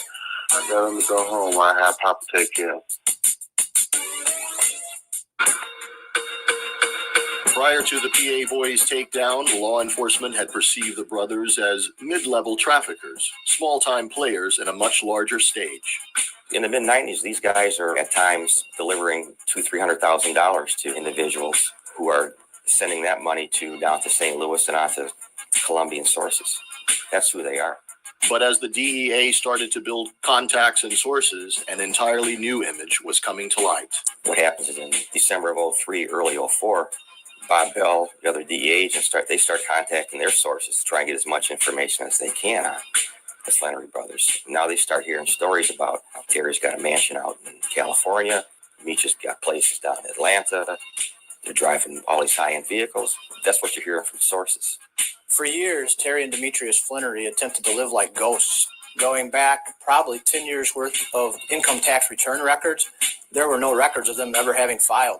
Along with that, they each had about at least 5 or 6 aliases and had that many different fictitious driver's licenses in several different states. From the mid-90s to early 2000, Meech and Terry went from a $1 million a year business to a $1 million a week business. The only way to achieve that kind of growth in the drug trade is to increase the supply of your product. And that usually means cutting out middlemen and getting closer to the source. When you look at the industry with the drugs and how the movement of drugs come here in the States, the 1 million a week, 1 million a fucking week, 52 million a year, American blacks don't really control that trade. Demetrius Flannery went out to California. He just went out there looking for sources.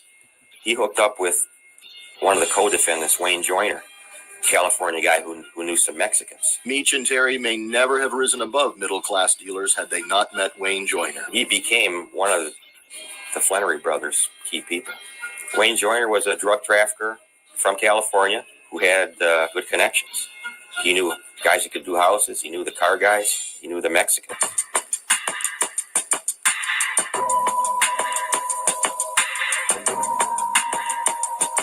The Colombians are the world's major producers of cocaine and were back in the 80s and 90s.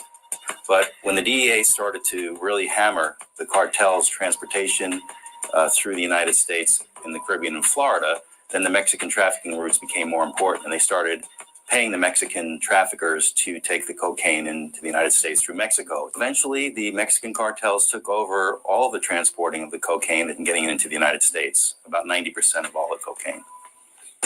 Securing the Mexican source provided Meech and Terry with almost an unlimited supply of uncut cocaine for a substantially lower price than they could get from any U.S. distributors. That they were purchasing at the time from $15.5 per kilo, and the BMF organization was moving at least 600 kilos a month. This allowed them to literally corner the market. Not every even top level drug dealer in a major city ever gets to that point. You have to have something special to get the trust of the cartels. They expanded their enterprise, establishing hubs in 11 states to unload their product. Terry moved to California to receive the bulk shipments, and Meech moved to Atlanta, which was an ideal distribution hub for all of Eastern America. There's about 10 different highway routes that you can take out of the city to get out of here. And that route going from Florida all the way up through to New York, Philadelphia, and Boston, you got to go through Atlanta to get to those places. It's just physically, it's a great place to be. And also, it's a big enough city and already has enough of a drug culture of its own to provide cover for those people who are moving through the city itself. So Terry was in Cali. Atlanta was definitely becoming a strategic location for the drug trade, but the culture attracted Meech too. By the late 90s, Atlanta had become a hotbed for activity for the hip-hop industry. Rappers were playing the streets with mixtapes, and famed producers like Jermaine Dupri, Outkast, Goody Mob, and Ludacris were attracting national attention. Hip-hop as a business has two very distinct worlds: the streets and the boardroom. As it became mainstream, hip-hop started generating more money than anyone expected. With the connection to the streets comes the element of the criminal underworld. There is no secret that hip-hop record labels were being started with drug money. Jay-Z, for example, has always been honest about his previous life and how he left paper bags filled with cash for radio DJs. Meech, too, was captivated with the allure of the music industry, and as he gained more money and power through his ever-expanding drug empire, he set his sights on conquering a new frontier. When the Detroit DEA decided to investigate the Black Mafia family, they knew the organization was going to be tough to penetrate. It was such a tight-knit group. There was no way to get somebody in. We could make buys from the underlings, but as far as getting somebody into the organization itself, it wasn't going to happen. But early on, Bob Bell and his team got a lucky break. Using confidential informants enabled the investigation. They were able to identify a phone number for a BMF manager named Benjamin Johnson. Shortly after, they successfully got a court-ordered wiretap to listen in on his phone calls. After only a few short weeks, the Detroit DEA struck gold. A couple of weeks into the wiretap, we intercepted a call. We didn't have the person's name, but we immediately knew that it was Terry Flannery by his commanding voice and Benjamin Johnson's respect and deference for Terry. What up, though? Meech, fly out of Florida and drive this car back to Detroit for me.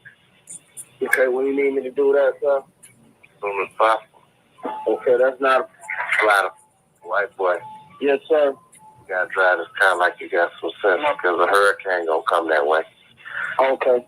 We immediately knew we had Terry and knew we had an important phone to target for the next wiretap. Getting a wire on Terry's phone was the turning point in the DEA's investigation. They had finally infiltrated the inner sanctum.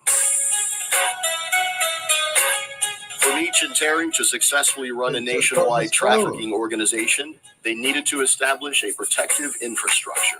They set up stash houses in key hub cities, always in other people's names, and usually in mansions in upper-class neighborhoods. There is something that you get for living in those kinds of neighborhoods, and one of them is it's a safe place, not just in terms of keeping it away from the police, but in terms of keeping it away from other offenders. Somebody knows that you got $9 million worth of drugs in your house. They're going to come looking for it. The various stash houses had nicknames.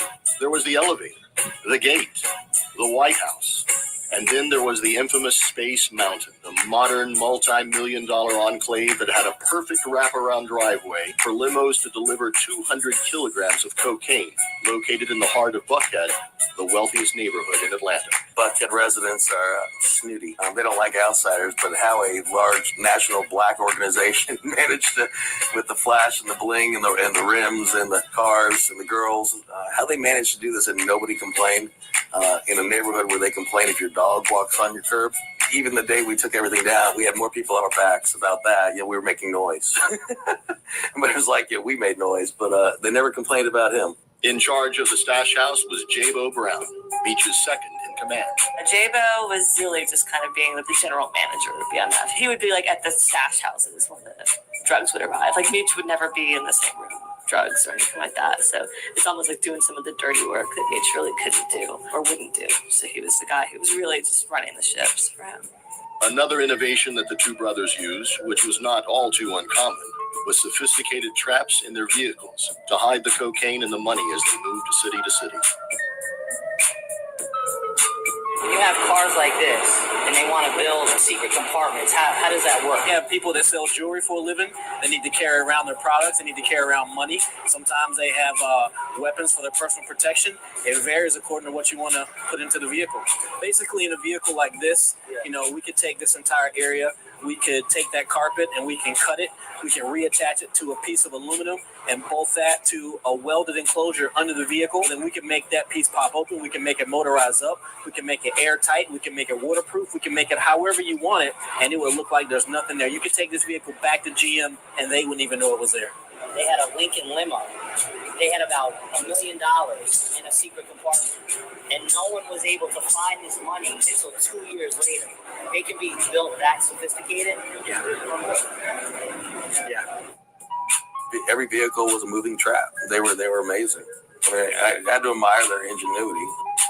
They had real strict rules about nobody who's below this level of management can even know how to open the traps they had installed in these cars to access the drugs. Which would basically be like, okay, put the car in reverse, turn on defrost, hold a magnet up to the dash, and turn on the windshield wiper. These traps were high-tech, very sophisticated, electronic, hydraulic. Some of them had vacuum pumps in them to try to overcome or thwart drug-detected canines. It would make it difficult. We were able to seize a Hummer limo, and notwithstanding the best efforts of law enforcement to find the secret panels, we managed to miss it. I think a year or so later, the man who bought the limo managed to find $1 million in it.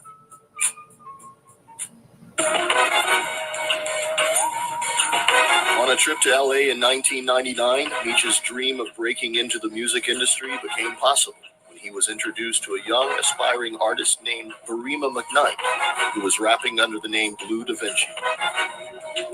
They shared a common vision, and Meech took an immediate affection to the young artist. Shortly after, the two founded BMF Entertainment. For the entire lifespan of the record label, Blue Da Vinci was the only artist son. What we're focusing on right now is Blue Da Vinci. I believe that most labels take so much time out and focus on so many artists that. Yo, it's crazy because they'd been on wiretaps, but they couldn't find, because they couldn't get nothing on them, so they was just alright. They was good, it was alright. You can never get the realness out of the one artist because you're focusing on 10 or 20 artists. That's why all our independent focus is on what Blue Da Vinci does. If he take off, then we take off. If he don't take off, then we don't want to take off. Simple.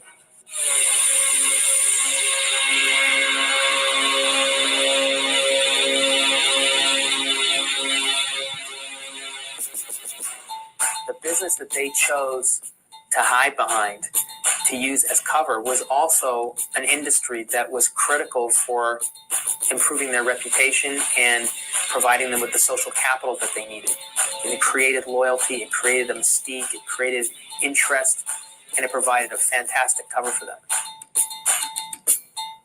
It was totally realistic when you see these guys and say, well, they're part of the music industry. They look the part, they act the part, they understand the culture of the hip hop lifestyle. It's not like they were trying to open up, a bunch of McDonald's or something like that. Man, this BMF entertainment thing is more than just a record label, production, some niggas doing music, or just some street niggas doing. This is really all about going state to state and linking up motherfuckers from the streets, man, from all over. No matter where you from, no matter what you look like, how fat you are, whatever. Niggas that got a little money and a lot of sense, man, we looking for. Let's start making some of these black dollars happen.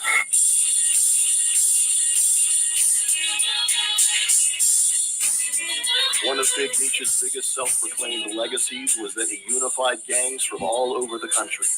Crips, Bloods, GDs, VPs. They all stood together underneath his black flag. And we got all type of niggas around here.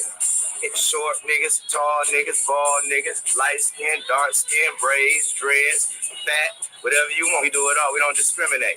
Matter of fact, after you leave here, you end up getting your teeth on something and coming up with something better. You know what I'm saying? Like a new car, new house, maybe the kids get to go to school, private school, paid for, courtesy of the mob. You know what I'm saying? We pay. That's simple. A lot of niggas don't like to spend their money. We love to spend our money. We can't take none of this shit with us. This phenomenon is a testament to how BMF grew. Most guys who want to establish a drug empire, they're going to go off of the stereotype of what you believe you have to do to get there. And part of that is the violence. With daily images of cartel-related bloodshed being broadcast from the southern borders and gang violence running rampant in our own cities, we have an immediate prejudice that the drug trade goes hand in hand with violence. Meech and Terry took a different approach to extend their reach. Upon entering new territories, they presented themselves as businessmen, and through diplomacy, they created alliances with existing criminal entities. So they kept their eye on the ball.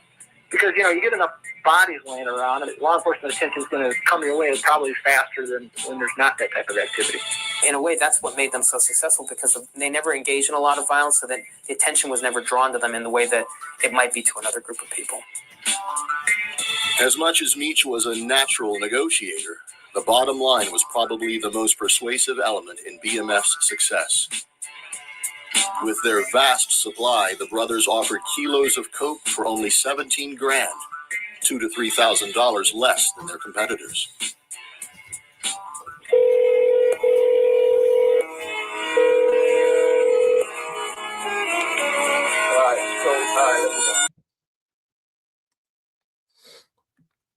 Now that's a fact that Dada, and he was sleeping with the broad with all of them, and it was a part of the plot. The Dada, they said Cuffy wasn't a big fish. The Dada, he's fraud and trying to act like he was bigger than Meech, and he gave Meech his first mail, and this and that, and this and that. That's what he's saying.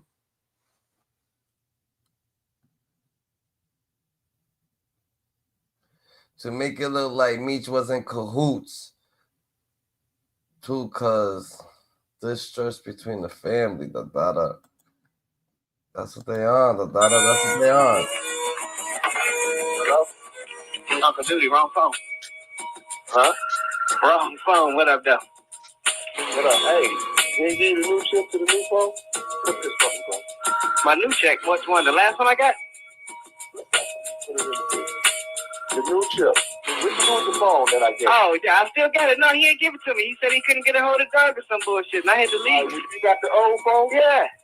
All right, you got it on you? Yeah, I ain't got no time on it, though. You told me to burn out the time. Often, while we were intercepting Terry talking on a particular phone, he would be using push-to-talk phones in the background, having other conversations.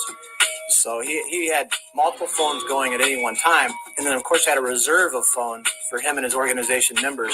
So about the best thing we could do was, as Terry would transition from one phone to another, was to try to keep pace and spin to the next phone. And we successfully did that with about 3 of Terry's phones.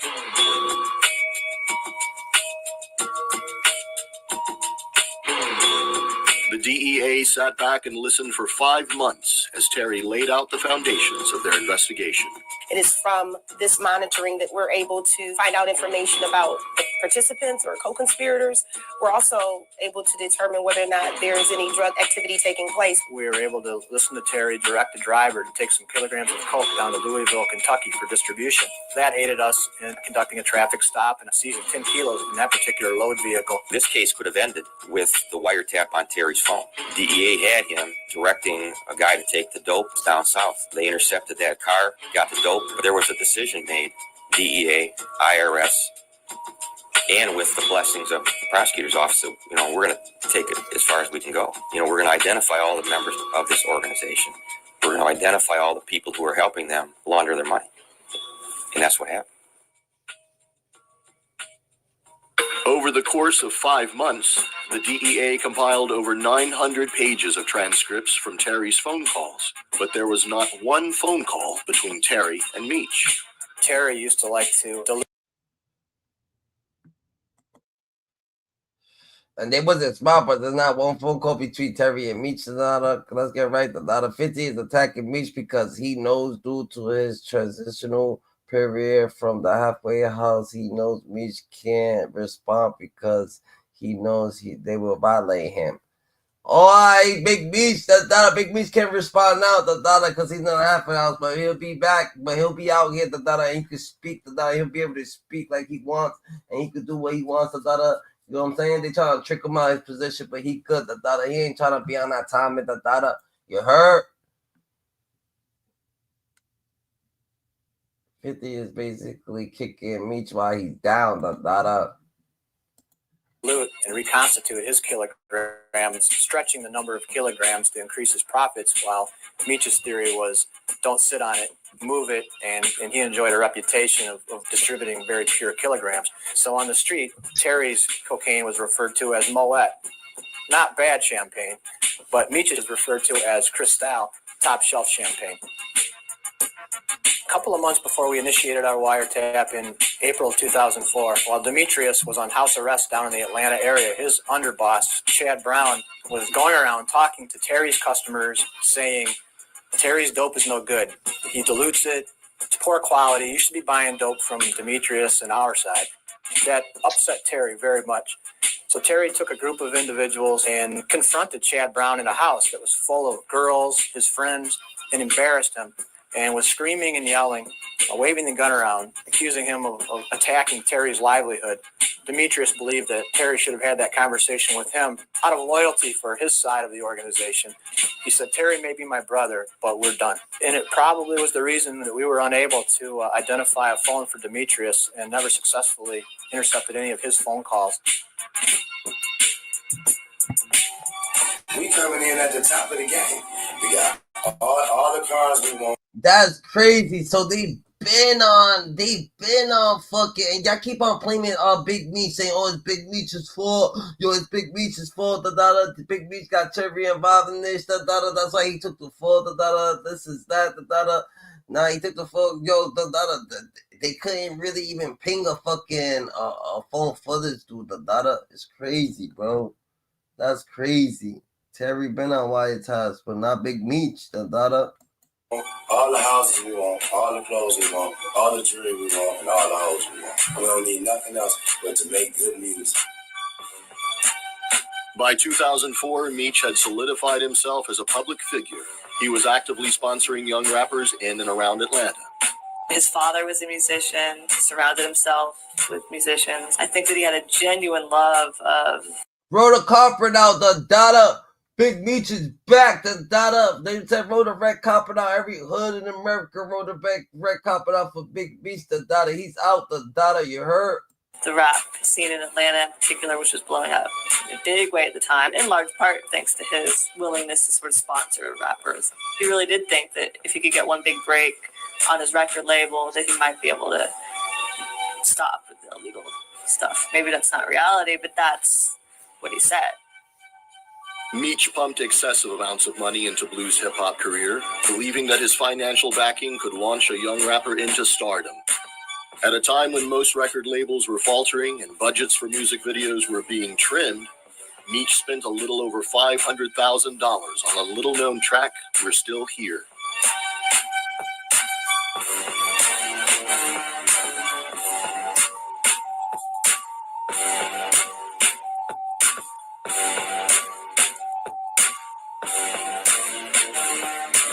instead of getting 5 artists, put 100,000 a piece into each one of those artists, and you're doing everything small. Well, if you put the whole $1 million or $500,000 behind Blue Da Vinci, now you got a big project, it looks big and everything bubble. But if you just put 100,000 between these 5 artists and you got a cheap project, nobody may not recognize none of the 5. Yo, BMF Entertainment is in the house, you guys. If y'all haven't seen it, you just don't know. The hype seemed to have an impact. BMF's image, street credibility, and apparent success attracted many rising artists. Blue Da Vinci was seen in many music videos with Young Jeezy and Fabulous, and he was regularly collaborating with known acts including Jadakiss and Nelly. BMF, nigga. That's what he said. A lot of niggas need to understand he helped so many mothers and fathers not to get kicked out the homes, and the nigga didn't try to sleep with your mom because he helped her. The nigga was real, that. Then that's different. The daughter, man, niggas respect Big Meech, the daughter. Y'all gotta understand the daughter. A lot of people respect Big Meech, the daughter. He helped a lot of people out, the daughter. People get knocked off, the daughter. He's taking care of people's baby moms. They ain't even sleeping with the daughter. People get knocked off, the daughter. He's helping your mom's, the daughter. You know what I'm saying? He ain't even hopping in that, the daughter. He just helping, simply helping. The daughter is a program. The daughter, they got their own shit going on. The daughter, they live in real life individuals. The daughter, so people need to understand the truth. The daughter, that's why he's in love by all the gangsters, all gangs, because that nigga was the truth, the daughter, and he is the truth, the daughter. So let's get right, the daughter, and that's where the daughter. We gonna make a segment, the daughter. He is the truth. BMF, that's a real nigga shit, the daughter. That's a lot of niggas, the daughter. Where they at though? Tell them come out here, the daughter. Tell them come out here, the daughter, and show their respect, the daughter. Where they at? Where's all the real? Every real nigga that respects Big Meech, the daughter, need to come up on here, the daughter, and show their gratitude, the daughter. Show their appreciation. Show that. Say that. Tell them the story, the daughter. Yo, Big Meech, the daughter, helped my mom too, the daughter, back in the day. Yo, Big Meech, Big Meech, let's get it right, the daughter. That's the way you could go. You go that way, the daughter. What? It wouldn't matter. It wouldn't even matter. And we could bring them all up on here, the daughter. We could bring them all up on here. Gather them up, the daughter. Gather them up, the daughter. Gather up all the aunties, the moms, the grandmas, everybody. Gather them all up, the daughter. Gather up the crowds, the daughter. Gather them all up, the daughter. Gather them up, the homies, the daughter, the cousins, the bros, the members. Gather them all up, the daughter. Let's get right, the daughter. Bring them up, the daughter. Let's gather them all up, the daughter. Bring them up here, GG. Because that's just what it is, bro.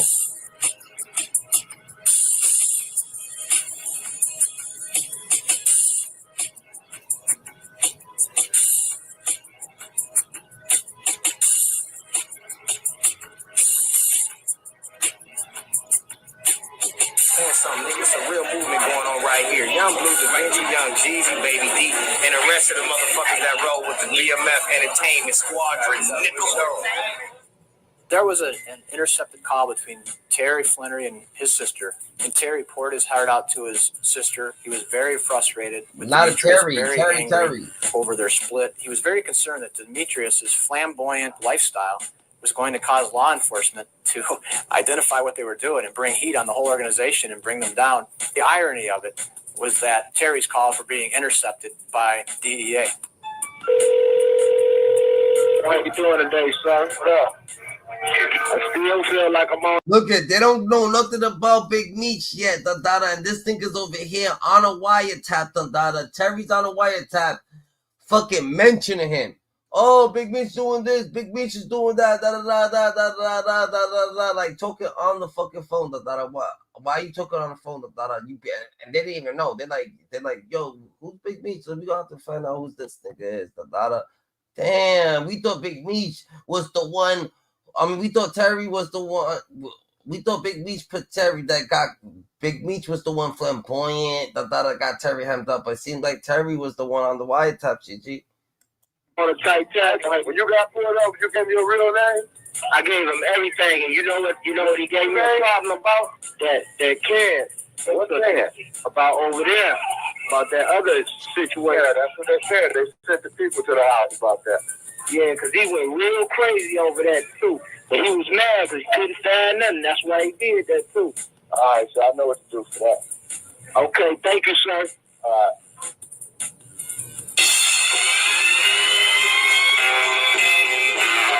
About the same time, the Detroit DEA was developing their investigation on Terry's side of the organization. Like I said, the game doesn't change. Homie, real don't get respect no more. Fake niggas running shit. Look, 50 doing shit, doing fake shit, cop shit, and he get love for it. But a nigga that do good for people, understand. But at the end of the day, people still gonna come out. The data, he did good for the people. Can line the people up. The data, let's get right. The data, speak up. The data for Big Meech. We need people to speak up for Big Meech. The data, we need to come on now. If he actually come on now, speak up for Big Meech. The data, we need that speaking up for Big Meech. GG. Fulton County prosecutor Rand Sahi was overhearing rumors of the mysterious Black Mafia family's presence in Atlanta. The whole idea of a Black Mafia family was like a ghost story. The cops told, like you would tell it to your kids. There was no presence. You didn't see them anywhere. But if you had asked people on the street, you mentioned BMF, they wouldn't talk about it. So it was very real to the people who were selling drugs and doing drugs, but to the rest of us, we had no proof that existed. The Atlanta side of the investigation began on the night of September 7, 2003. Police were alerted to a shooting after an opposing crew targeted a BMF stash house for a robbery. We had a case. It was a shooting, a home invasion, where the people who were in the home actually shot the invaders, moved everything out, dropped the invaders off at the hospital, but they left a key of coke in the process of cleaning out their house. Their house had a large bank-type vault in it, and they claimed to be BMF, and that's where it started. One of the men arrested at the house was one of Meech and Terry's key financial consultants. It was Doc Marshall and Kenneth Harvey, the two defendants in that case. Doc was very smart with numbers. He was really called the CFO of BMF. He ran all kinds of spreadsheets and reports for both Meech and Terry. Bill Marshall was the kind of guy that drug traffickers need. He knew how to work the financial side of things and obtain loans on cars. Niggas left. That's that. Whoever was taking everything out, why the fuck would you leave that right there? You wanted to leave it there for later or some show, whatever the case may be. That's different. And homes and to cover up the source and ownership of those items. Without a guy like Bill Marshall, they cannot enjoy the fruits of their labor. The incident was not the first time Doc Marshall had come up on law enforcement's radar. He first came on our radar during a roundup on the Puritan Avenue investigation. We seized a BMW 760, $125,000 car. The vehicle had been obtained through Bill Marshall's business called Exquisite Empire, which was based out of Atlanta. As police searched the crime scene, they found a key notebook that contained obvious drug records of the trafficking organization, including associates' names and phone numbers and straw buyers' identities. The shooting at Doc Marshall's house was Atlanta's first taste of the Black Mafia family, but it was not its last. Meech himself made headlines 2 months later for his involvement in a high-profile double homicide. On the night of November 12, 2004, Big Meech was treated in the ER for a gunshot wound to his buttocks. Earlier that night, there was a shootout outside of Club Chaos, a hot nightclub in Atlanta. One of the men killed at the club was P. Diddy's bodyguard, Anthony Wolf Jones. Wolf was a well-known guy here in New York who was very much a street guy, and Wolf was one of these guys that you really would mess around with. He had a very quick temper. The story goes that Meech was hanging out with Jones's ex-girlfriend, and Jones would not have it. An argument ensued, and then guns got drawn. And then Meech had his guy with him, and Wolf had his guy with him, and ultimately Wolf and his guy lost. Meech was initially arrested for the double homicide. The Atlanta Police Department conducted a search on a mansion they believed to be Meech's residence. They hit the Bel Air Lake House, the White House, which is a Flannery house. They go there looking for a gun that they believe Demetrius Flannery may have used in the shooting at the club down there. Although the murder weapon was never found, a notebook similar to the one seized at Doc Marshall's house was recovered. The Atlanta investigation was heating up, but Meech's murder charges would soon be dropped. No witnesses would come forward, and as Jones was shot from behind, there was not enough evidence to maintain the charges. So it seems like the notebook, these people's getting notebooks and they get the notebook. A lot of people got notebooks. The daughter's like, I know just because you found a notebook, I understand you find a notebook in a big ass house in a mansion. That's what it is, the daughter. That's what it is.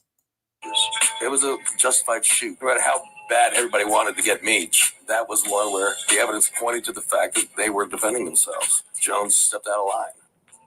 Over the course of the next 3 years, the Black Mafia family's reputation in Atlanta grew more imposing and violent. They were violent. They would walk into clubs and take over the clubs. They wanted your girlfriend, they'd take your girlfriend. They wanted your car, they'll take your car. There was not a damn thing you could do about it. The gang's numbers swelled, and their ominous presence loomed throughout the city's nightclubs. There were stories of people getting thrown off balconies. Shit get real, the daughter. Sold drugs, but understand at the time to come up, that was the way. To be on top. It was no love for black. They put drugs to fuck black people up, but nigga find a way to come up, even being a rapper didn't, the daughter. Cause you have to go through Diddy and all that shit, GG. The bars, Make punched it, in the bro. face and kicked and stomped. That was the reality of BMF. You know, so for every grandmother whose grocery bill they paid for at Publix, there was 3 grandsons lying in the hospital somewhere with broken bones.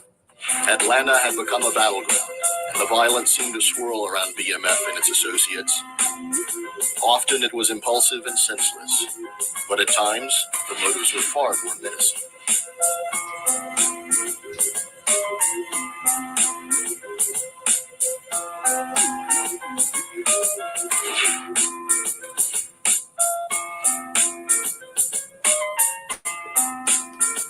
I got some shit that'll stand you up, and I got some shit that'll take your life in this motherfucker.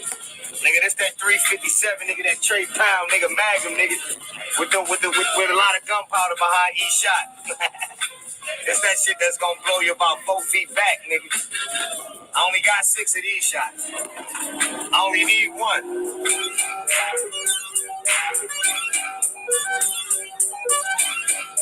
As more and more attention was being brought upon the organization, Meech became openly defiant in believing his hip-hop company could blur the line between art and reality. Probably no secret to them that we were after them. They thought they were untouchable, and they were taunting us. Blue, man, this man is interfering with my business. You need to get down here and talk to this man. I don't know what's going on. I'm trying to count this. I don't know why somebody let him in the room to see what's going on anyway, man. In 2004, he even commissioned billboards in Atlanta claiming the world was BMF's, a throwback to Scarface's mantra. The billboards was when it was enough was enough. That billboard was always a bone of contention with the district attorney himself. The fact that they could just be so out there. He was very determined, and so he took the handcuffs off of us.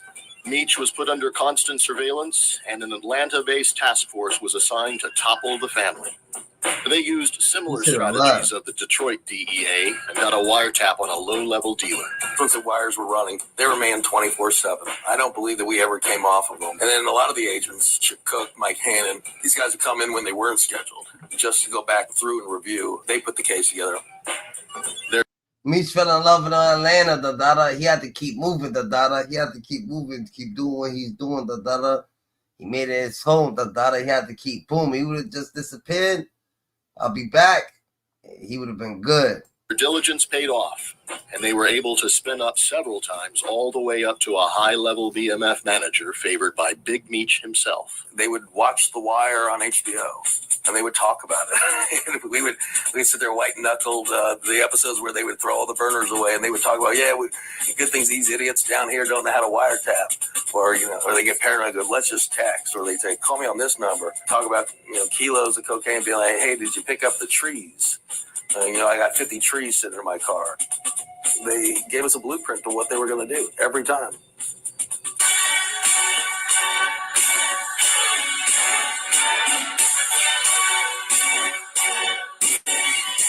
As the evidence mounted, the Atlanta task force conducted a series of takedowns on BMF associates and stash houses. Meech had started to see ghosts. He was seeing cars and cops everywhere he went. The heat was on Meech, and he knew it. He pulled his crew. You said, even rapper was not making money back then. Drug dealers was popping. Niggas forget how hard shit used to be for niggas. I don't y'all trying to be all brand new.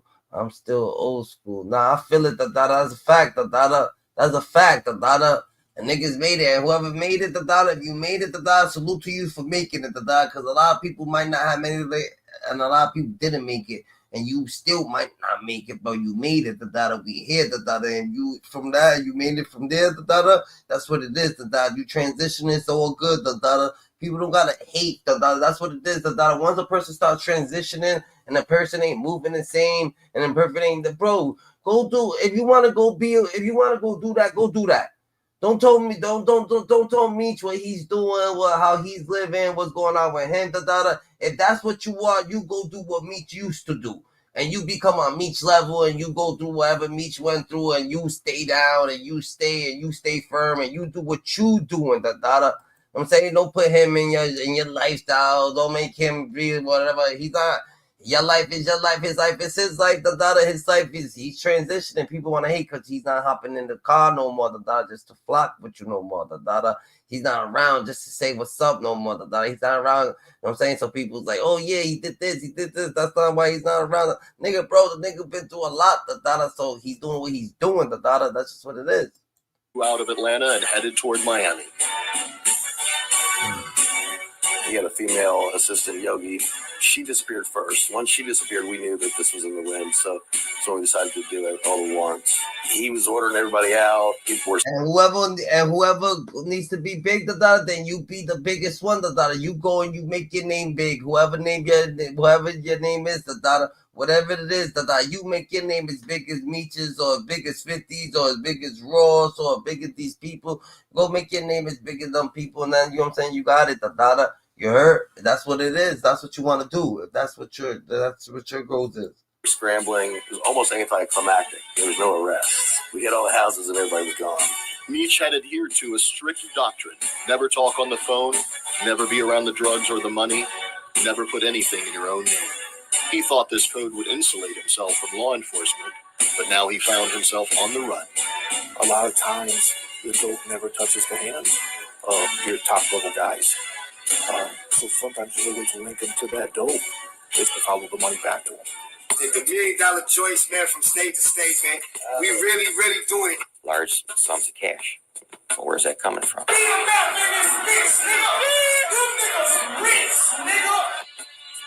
We caught a break with some of our intelligence and financial records, and that changed people's perception from it's an urban legend to, wow, these guys are actually making millions and millions of dollars and essentially living better than celebrities. I mean, flying around in Learjets, staying in presidential suites, living in multi-million-dollar homes in multiple states. Meech was down in Miami. There was a place he was renting there, this gated house, at like $30,000 a month. Every place we stay at, LA, Atlanta, Detroit, we have homes, our own homes. We don't have to go in and rent shit. We got our own houses, we got our own cars, we got our own hoes, we got our own clothes. It was claimed that the funds were legitimately being generated through the entertainment branch of BMF. You don't know all the money that Demetrius Flannery spent in the clubs, or on clothes, or on girls, but we know from the investigation it was documented. $1 million plus in cars purchased, $400,000 in cash for a car, $250,000 in cash for a car, $100,000 in cash for a car. Terry Flannery's house on Mulholland Drive, 600 and some thousand cash through bank accounts to, make that purchase. To put a number on it, I mean, millions.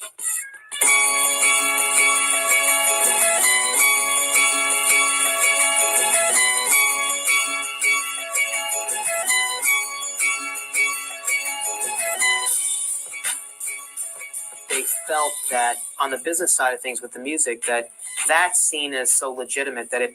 You gotta stay righteous, GG. You gotta stand on business. A lot of people's gonna switch up. A lot of people ain't gonna be realistic. A lot of people just think, come on now, But you know what? If you talking and that's the case, remember y'all stay more righteous than ever. No one wants nobody to be going through hard times. But if you wanna go and figure it out, go figure it out, GG. You know what I'm saying?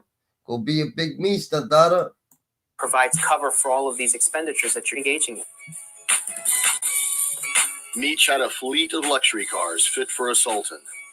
Rolls-Royce Phantoms, Bentley Continentals, Lamborghinis. Apparently, he maybe had the only white Maybach in the United States. He had one shipped to himself from Saudi Arabia. It wouldn't take an auditor very long to realize that there was way more money being spent than would be coming in through hip-hop. For Meech's 36th birthday, he threw himself a $1 million star-studded party at the Atlanta nightclub compound, complete with. Now that's a fact that Dada streets is the streets have to be ready for all odds. You can't have 1 foot in and 1 foot out. That's the problem now with all them fake niggas that's not street trying to be 1 foot in and 1 foot out. The Dada just talking. The Dada just want to speak on shit. The Dada go ahead, go handle situations. The Dada, that's what they say. The Dada, as soon as you get caught up, you talking back. Then if you was a schoolboy that tried to be around us, we make sure you stay in school. Now you have a nigga that never been in the street because he had. That's a fact, the Dada. So let you be whoever you are. The Dada, if you're a schoolboy, you're a schoolboy. You could do it, just stay in school, GG. But you know what I'm saying? This is what we need from you, the Dada, and you stay righteous. So they were standing on business, the Dada. They standing on business. Just find your channel, G, and subscribe. Subscribe, like, comment, subscribe, GG. We could get people up here, the Dada. We could get you up here, the Dada. So we, you know what I'm saying? So we can get in tune. If you want to come up here, the Dada, just so be it, the Dada. You can say we can have segments, the Dada. You already nizzy, the Dada. That's how we rock it, the Dada.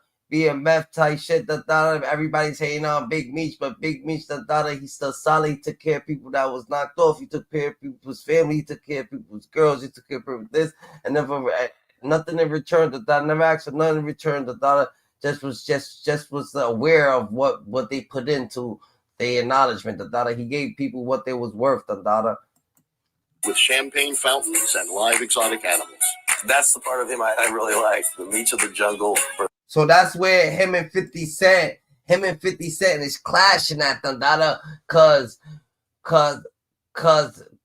him and 50 Cent is clashing because Big Meech the Dada, he's gonna give 50 ways worth the Dada. He was gonna give 50 ways worth. He's gonna hook him up the Dada. So he feels like, yo, 50 the Dada, you gotta, you know what I'm saying? Hook me up the Dada, give me what I'm worth the Dada. Not just as the movie script, this nigga, you know who I am, you know what I've been through the Dada, you know what's going on the Dada, you know what I'm saying? You're legit the Dada, give me some, you know what I'm saying? Give me some legit bread the Dada, just put it right here the Dada. I can, you know what I'm saying? It is what it is. That's what he's trying to say. But they're going to clash because they different type of people. 50 Cent's giving you what you work for right there. And that, like, I'm not giving you nothing more, the Dada. Because 50 Cent feels like if I give you anything more, which is 50 Cent's state of mind, the Dada, he feels like, oh yeah, niggas is storing here. He feels like that way. Like niggas playing with me, but you can't be nice to people. But no, the Dada, you could be nice to whoever the fuck you want to be nice to. Dada. And you feel like giving someone 20 mil that you don't fucking know, the Dada, give 20 mil that but 50 Cent won't feel that way because he'll feel like, hell no, who the fuck is this thing for me to be? Who the fuck? You see? Nah, it don't work. I'm saying you gotta relax, shit, G. Not like that. Birthday party. I think those are the fun days of Meech. Him telling Atlanta he was there. And then came the strip clubs. BMF was notorious for their overindulgence in the nightlife. I was in the clubs at the time when the BMF guys were here in New York where they were spending tons of money. Girls would just pick them up. They would have a payday when BMF came to town. The BMF would go out in droves. Each member would get his... Yeah, I understand, but they just say that Southeast, that Southwest T, the Dada, that Southwest T fucking, his... You know what I'm saying? He was on wiretaps first. That's what they said. Not that he was getting bad, not that he was hot, not that he was stinking, but he was just on wiretaps. That's what they saying. His own $400 bottle of Cristal champagne. The clubs either alternately loved it or hated it when they came in because they would sell out of champagne. On the one hand, they'd have to deal with sort of the threat of violence. And now y'all dudes out there talking about y'all make it rain, man. We the originators of making it rain. That's a message to everyone else. I've got so much money, I can literally throw it up in the air and not even care about it. When we go out at night, whatever we spend, 50,000, 100,000 in the motherfucking club, we can afford to do it because we ain't bring it all with us. A lot of niggas don't like to spend their money. We love to spend our money. We can't take none of this shit with us. None. Ain't no armored trucks pulling up at no funerals. The best relationship and partnership in federal drug law enforcement are a group of DEA agents married up with a group of IRS agents. It's a whole nother expertise and full-time job to exploit and uncover the layers of laundered money and items purchased secretly by nominees. Typically, these people aren't going to have anything in their name, which was the case with the Flannery brothers. Absolutely nothing. They don't file tax returns. No assets. So what you have to do is... Yeah, that's real, the dollar. That's real, GG. That's real, the dollar. You gotta stay more. You gotta stay more righteous. You gotta stay more righteous than ever, bro. You gotta say we're not blaming nobody. It's already done. We already lived, GG. We already here, the dollar. We already here, the dollar. We already made it, the dollar.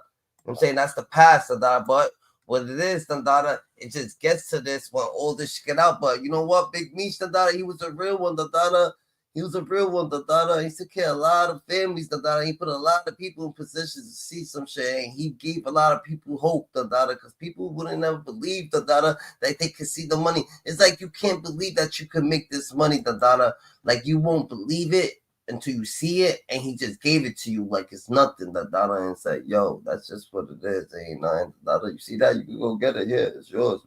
And that's the type of people. I understand them niggas, the dollar, because, you know what I'm saying? You got to understand it. You got to be one of them people to understand it, the dollar. And Rick Ross, the dollar, he better be sticking up for this man, the dollar. 5 seasons they gonna do on the 19 years he was gone. And going over there, take that and get some leverage on doing this movie deal. 30, 50 million easy. Spend that, go do some real estate, do some other shit, I don't know. But I'm looking in dude's eyes. I don't know if y'all see what I see. But it seems to me like Meech is kind of slow. Like he was on that Thorazine or something in there.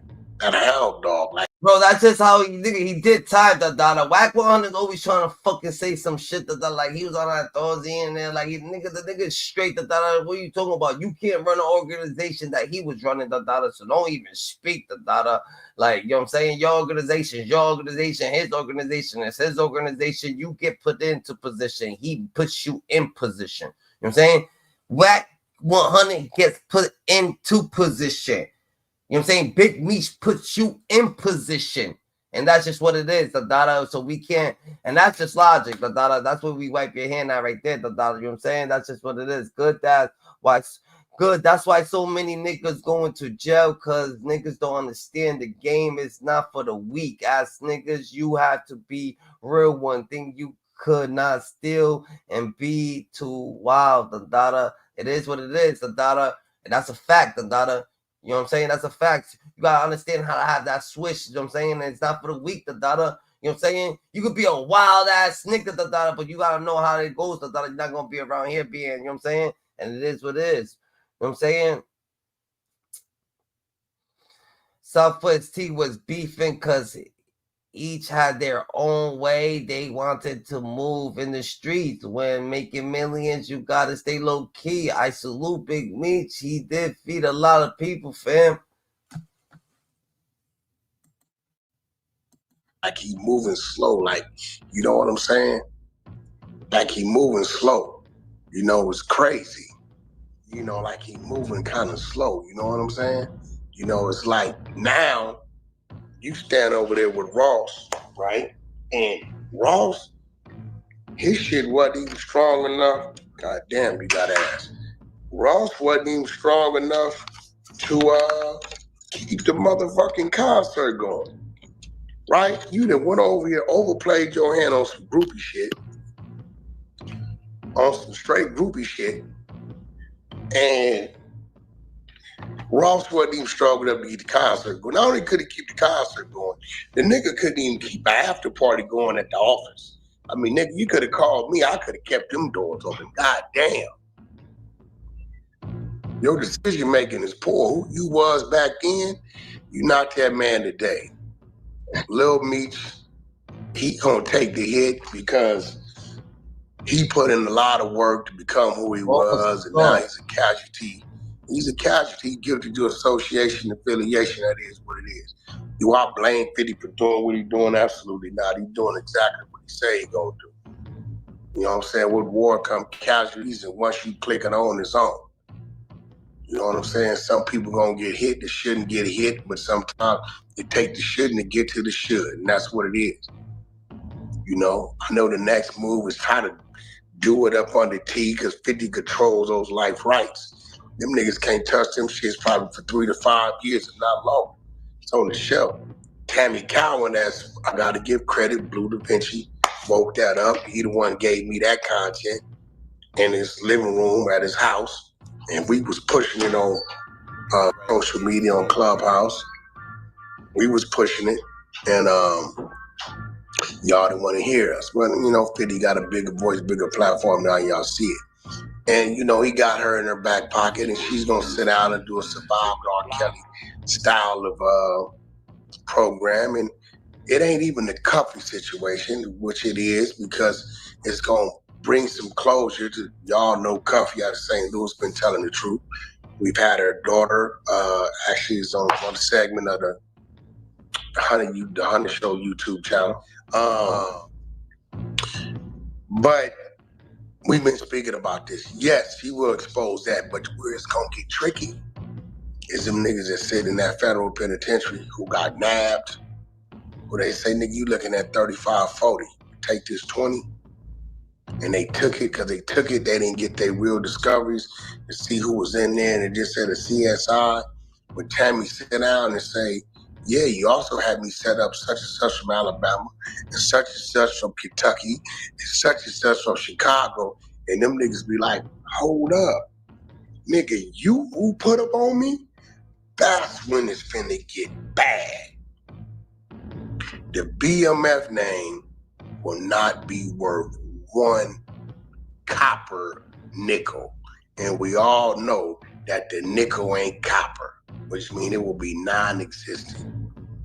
He ain't got the power to say so, to control,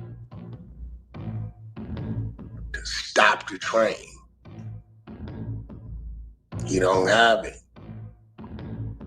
And Tammy, you're hearing it from me.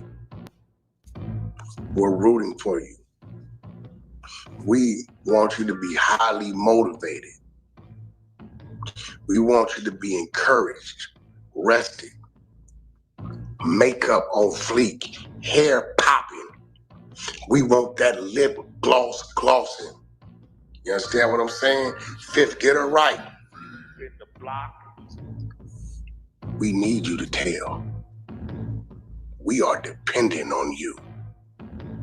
You're gonna have to have some proof. You're gonna have to have some real proof. You have the streets stamp of approval to sit down with Curtis 50 Cent Jackson in a non-courtroom and tell. We want you to tell it all. We want you to tell it. Tell it in every way he taught you how to tell. You understand what I'm trying to tell you? We want you to tell the tale. We want you to tell it like you in church. Go tell it. No, that's the fact that Big Meech at 50, they need to have a sit down, real shit, but you know what I'm saying? Let them go sit down, ain't no way they can have that sit down because 50's gonna have to go to Meech, so more or less, it's just crazy. That's just a fact, that's just a fact. It's a lot of gray area. It's no paperwork that Meech snitched. It's a lot of gray area. It's a lot of gray area in the paperwork. There's no paperwork that Meech snitched. There's a lot of gray area and people's coming to their own conclusion. A bunch of, you know what I'm saying? People's coming to their own conclusion. Even Cuffy said he don't got the paperwork. Tammy saying she got the paperwork. That's just what it is. Cuffy said he don't got the paperwork, that he couldn't get the paperwork. So Cuffy couldn't get the paperwork. No one really got the paperwork. They looking at the paperwork. They're saying there's a lot of gray area in the paperwork. It's talking about the 848. A lot of people just coming up to it, a lot of conclusions and this and that, and this and that, and that, and that. But they not Meech, and they wasn't. and they wasn't fucking, you know what I'm saying? On the mountain, we want you to do it. We want you to tell. We want you to out-tell, out-snitch, out-rap the biggest rap. And you gonna be a beautiful rap. Yeah. We're gonna applaud your rap. Jazz. You might need to make some merch. Tammy Tales. I'll help you promote it. Goddamn right I will. We got your back. We got your back. You want me to get the homies to stand outside in the parking lot while you in there filming? We got your back. Fuck this nigga. Tammy, I know what he did to you. I understand your pain, Tammy. For 19 years. What the fuck? What the fuck? He didn't do shit to her. What the fuck? What you mean? She was fucking the agent. She was fucking the agent. What makes you think that this bitch is is gonna be the one that he's sleeping with? This bitch was fucking the agent, fucking this person. Oh, he fucked her for me. Doesn't mean that I'm gonna be fucking you. We could be friends and all. You know what it is.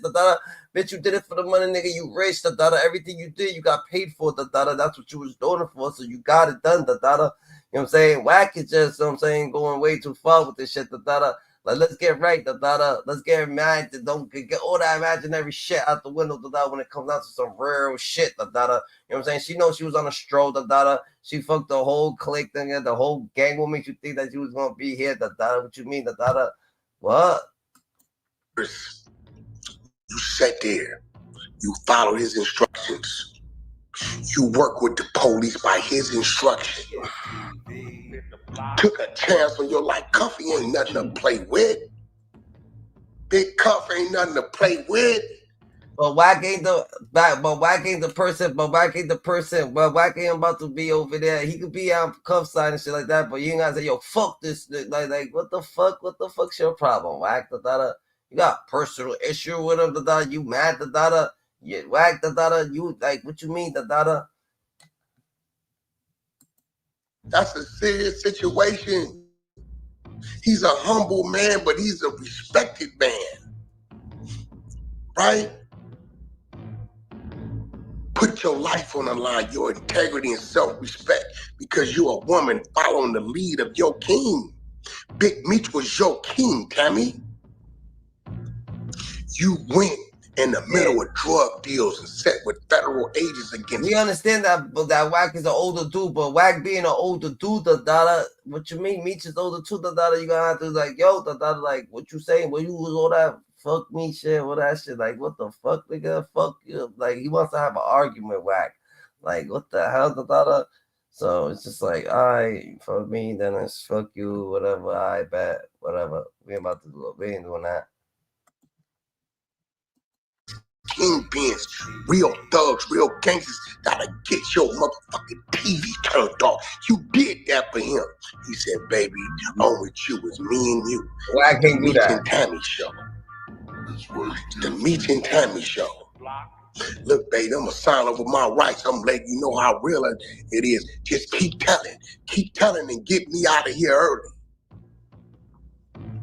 And you did. Yeah, you gave them federal niggas some coochie, but goddamn, all right. You hadn't been hit. Feds can't get no family visits. You like, nigga, this is safe. He got a family. He found out about it. Cool. But still, that was years ago. And he told you, Tammy, it's gonna just be just me and you. Ooh. Don't worry about a damn thing. He told you this. Let me tell y'all what happened. And the show's going on. He got you on red carpet. You doing the business with 50. He ain't give it to his baby mama. He ain't give it to his kids. He ain't give it to his sister. He ain't give it to his mommy, his pappy, his brother. He gave it to you. Because he wanted to let you know it was just you and him. And y'all know what this nigga did? When Meech come home, he went back to little Meech's mama. See, y'all sleeping. Y'all wondering why did Tammy turn on Meech? This is why. Tammy didn't turn. What the fuck, nigga? That's exactly what every real nigga do. What you mean? How you think they wasted time up in the joint? The niggas over there talking to mad shorties, don't know. You know I'm gonna be with you. Then with the baby mama, you know they going home to baby mama. The first thing you always go home to baby mama. You want to see your kids. You gonna be the family man. And why the fuck is he gonna go home to her? Like, that don't even make no sense. Why the hell would he be coming home to her? Let's get more realistic than ever, bro. Turn on Meech. Meech turned on Tammy. Tammy, you have every right to tell it and tell it all, girl. Shit. Okay? Bam! The exposure sample of proof. Go on, tell it, Tammy. This nigga come home and parole to Meech's mama. He going over there and put a bowl in the back. He fresh out. Tammy out there 19 years. She masturbating and trying to keep her shit together and keep her body together and everything. Cause when Big Meech come home, we gonna do this thing and we gonna keep going and we gonna do these other 5 episodes, locked in with Fifth. I got the life right. I know he loves me. I done went over here and told on all these niggas for this nigga with the feds for my life. When Meech parole, he went over there to Lil Meech mama. Parole to her and put the bowl on the back. Then he had the nerve to get on the phone and call Tammy and say, hey, I'm gonna need you to sign them life rights back over to me. You didn't took the swipe and you finna take the business from me? He did not rap, but he did not rap. A woman's supposed to do. She started to cry. And you know what Tammy does best? She retains information. She's a third-party cooperant because Meech taught her how to be a third-party cooperant for him. So who does old Tammy call? Curtis 50 Cent Jackson. 50. This nigga done went back to his baby mama. 50 like, yeah, all right, what the fuck you calling me for? 50. He talking about he want his life rights back. 50 like, shit, what that got to do with me? That's... Where you at? Where you at? You mean this motherfucker say, what 50 do? Yeah, yo, murder. Bang! Come here, girl. Last night, me and my woman, now 50, he putting it on, boy. He got the pentagrams going. What's going on? Don't worry about the light right. I got control that. I own everything. Talk to me. Yeah, he told me what he really wanted to do was this, and how I really think about you. And I got the records too. You got that? You got that? You got the records of this motherfucker saying these things about me? And Tammy press play. Hey, yo. Hey, listen, man. Meech, you can't be mad. You the one trained her. You taught her. This is like the road to perdition. Any of y'all seen the road to perdition with Tom Hanks? They trained Tom Hanks how to be a killer, then they try to kill him. And he come back and kill them all. You trained him. And when 50 heard that, that's when he put his plan into action. 50 ain't did nothing wrong. My only request to you, 50, is that you double your name. You double your name, 50. And you make this shit 100. You understand what I'm saying? When you frying, don't fry them at 50 degrees.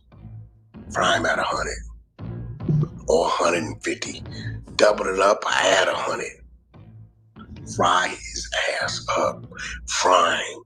Fry his, I thought a putty cat.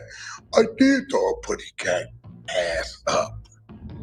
Rick Ross, you know what you did. You did a selfish act.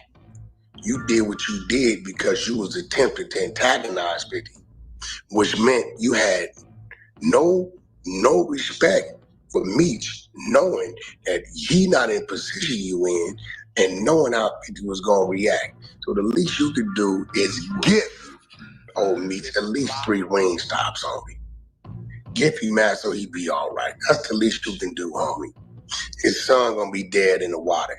Ain't nobody gonna let him in the door because he got the same problem that Gravy got playing Biggie and Dude got playing Pac. That's all they see him as his daddy. His daddy ain't got no roles out there. Southwest T, he probably gonna try to run the story up under him, but then all the stories gonna come out how he was getting knocked out, how he got out in 14 years, and because he was supposed to be in a med. Most niggas I know get out for medical, die within 6 months to a year. Yeah, this dude, that nigga back is working, but I put my life on now these days niggas working, and you will not know. Now these days is to knock all black men down. He's trying to get 50 plays because 50 got Diddy's place. This nigga been alive 5-6 years, still on and kicking and fucking around. Got a part of some other shit. Record expunged and all kind of shit. That ain't gonna work. 50 gonna burn the BMF name down. The least you can do, boss, is get a nigga 3 wing stops.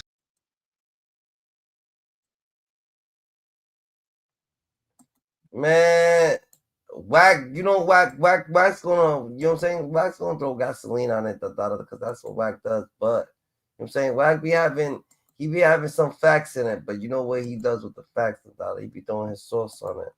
That's one thing about Wack. Big Meech, yo, on some real shit, if Big Meech would have never respond to 50, and just have 50 Cent, the picture with 50 Cent, just him and 50, and never switch the post, and never fucking diss 50 and nothing like that, and just did the shit with Rick Ross and just kept doing what he's doing, everybody would have been looking at 50 like, yo, what the fuck you talking about, you was just over there. He got a picture with him, that's it. He got a picture with 50, he got a picture with Ross, he got all this shit, ain't nothing, he ain't have to. Meech didn't have to do something, whoever's working did Meech's promo or something like that, or this or that, he ain't have to do that, Meech ain't have to do that, he should have just kept it 1,000, just had the picture with him, like, what, yo, 50, you already promoted him, nigga, you can't take that shit back, nigga, you went all the way over there to see him, he couldn't take that shit back. If Meech would have did that, he would have been straight. He would have never did. What? Just have the picture. That's real nigga shit. And you assume like nigga, you talking shit when you miles away, but when you was just here, you was just saying what's up to me, Like, come on, let's get real. Off of Meech, Everybody should come out. That's how you know it's fake love. Everybody should come off of Meech, Mad people should come off of Meech, Y'all was so talking for Meech, Come on for Meech, Like the love always overpowered the hate, but y'all need to stay down. If Meech ever looked out for you, he ever gave you some good words, he ever, you know what I'm saying, was trying to support you in any way possible, he ever gave you some nice meaning. Even Blue Da Vinci's gonna have to come out and say the truth, because Blue Da Vinci does be saying, oh yeah, he's a good dude, he helped us, but you know what I'm saying, everybody wants accountability for what they did. From a federal prison. Before he sent Tammy at me, homie, that was his last ditch move. He put me with a Mexican. So I pull up to meet the essay, homie. I'm in a brand new blue Bentley coupe. Yeah. And the reason why I say this, homie, because I met the essay in downtown Atlanta at the Varsity hot dog stand. Okay. And the Mexican rubbed me the wrong way. I didn't think he was the police. I knew nothing about Meech being nothing but a solid man. Right.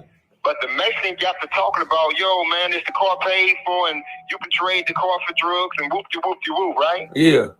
So I never do anything with him. I throw away the phone, and when Buddy called me back, yo, how did that go? I said, man, that nigga weird, man. I ain't fucking with him. He weird. He on some thirsty shit. Yeah. I know nothing about police. I never know that this was the police. Right. You feel me? Right. Fast forward to 2018, homie. We get the Franks hearing. Again, the government got to turn over everything pertaining to me in this case. I didn't get in any trouble from that meeting with the essay when I was pulled up in the new Bentley coupe, right? Yeah, yeah. But it's all in there that a confidential source is the one who put me with the essay.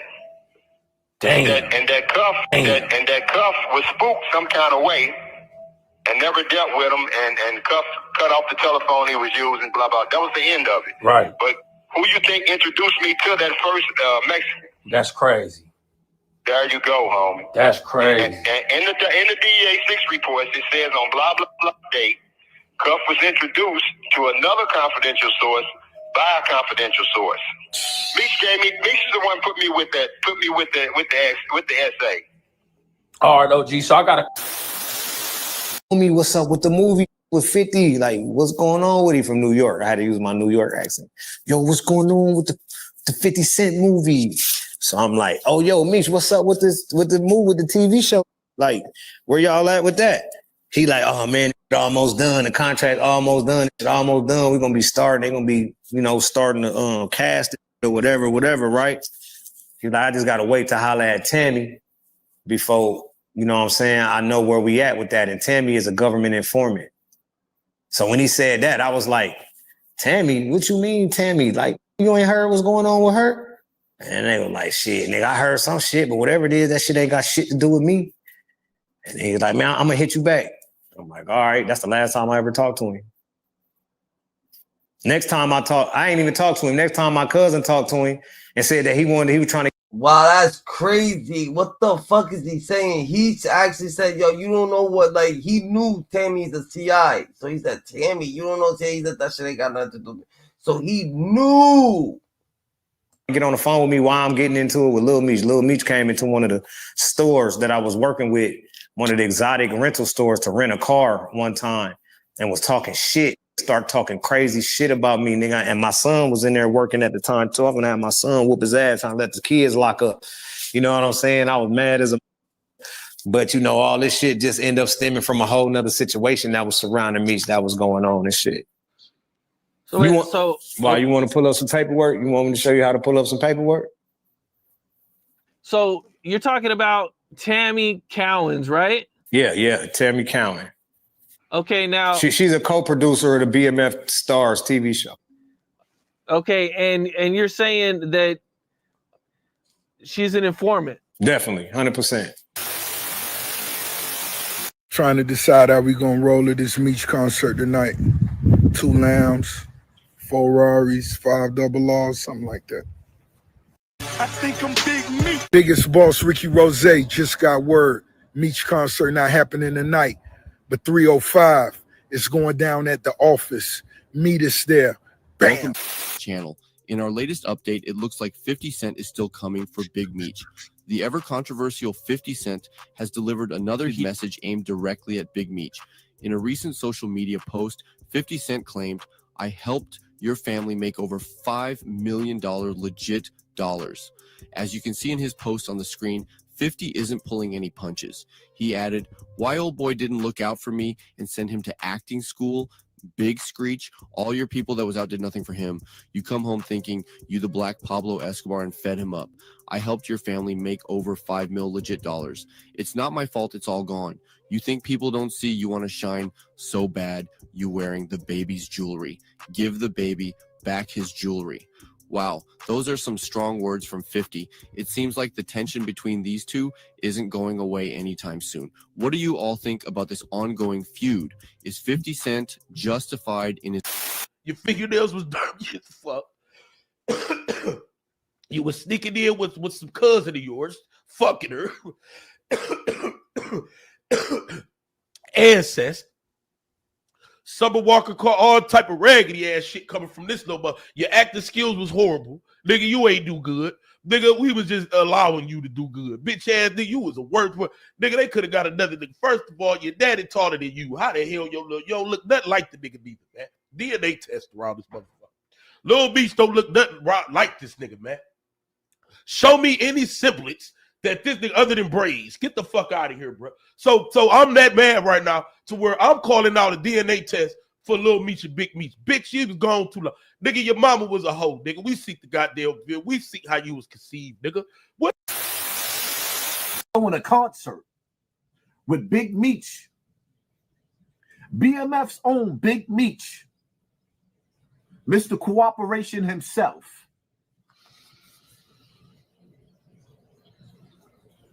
And then we got 50 Cent. It's amazing in America, where America is going through challenges, planes falling from the sky.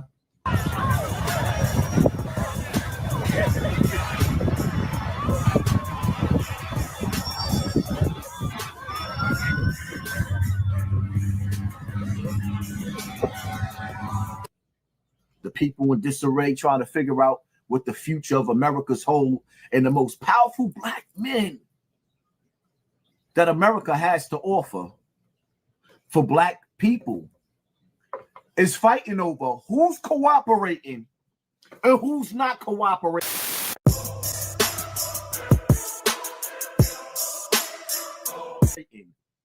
Are you not entertained?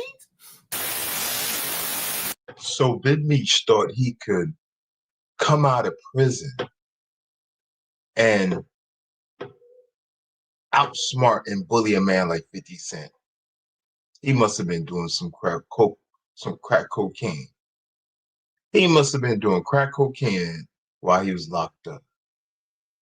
You heard what Biggie said, Big Meech?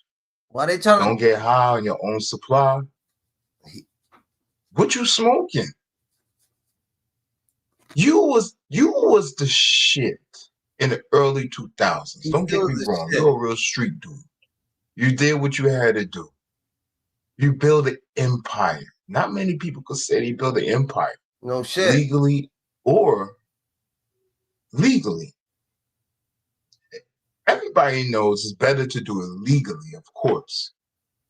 But nobody knows the hands that they are dealt. We just get the deck. We pass the cards out. Whatever hand you have, that's the hand that you have. You gotta know how to play it. Man, this Big MF. We all know right and wrong. I agree, you know what you're talking about. We all have choices that we have to make. You could work a job, stack your money up. Maybe you won't be a million in the next 10 years, but maybe you might be a million in the next 15. But the most important thing is that you're free. What are you talking about, bro? If you become a millionaire at 2021, but then you got to serve decades in prison and come out at 60 and you probably never had kids. Bro, he was a billionaire, bro. That's still winning. He was a billionaire. He was a billionaire. Like, what are you talking about, bro? Like, you're not getting it. I'm misquoting myself. That's still losing. That's losing. Because the $1 million that you accumulated decades ago would never equal the right to be free, the right to produce, the right to leave a legacy, the right to do what you want to do. Even though you may have to go to a job every day and maybe you can't pay your rent, but you still could get out of work and go to a bar and sit back in that chair and have a nice, cool Heineken. And then you could leave that bar, go home to the woman that you love, sit on that couch, hug her, give her a kiss, and turn on your own Netflix. You don't have to ask a CEO from your 20s to your 30s to your 40s to your 50s to your 60s and 70s, and some people never get out. Let's not talk about the ones that never get out. So, Big Meech coming out, right? You know the world, you know how fake the world is, right? You know the world is so fake. They pick and choose. He's a snitch. No, he's a snitch. He's a snitch. No, he's a snitch. Big Meech? Nah, he not a snitch. No, but we got somebody that testified. Nah, they lying. No, we got recorded in the, nah, they're lying.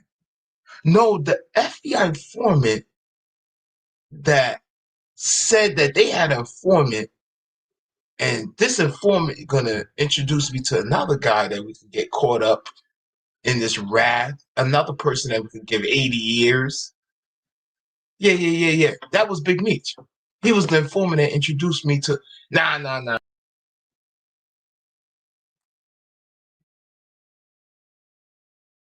So it wasn't Big Meech stuff. Now it was Blue Defense they trying to say. That's what they saying.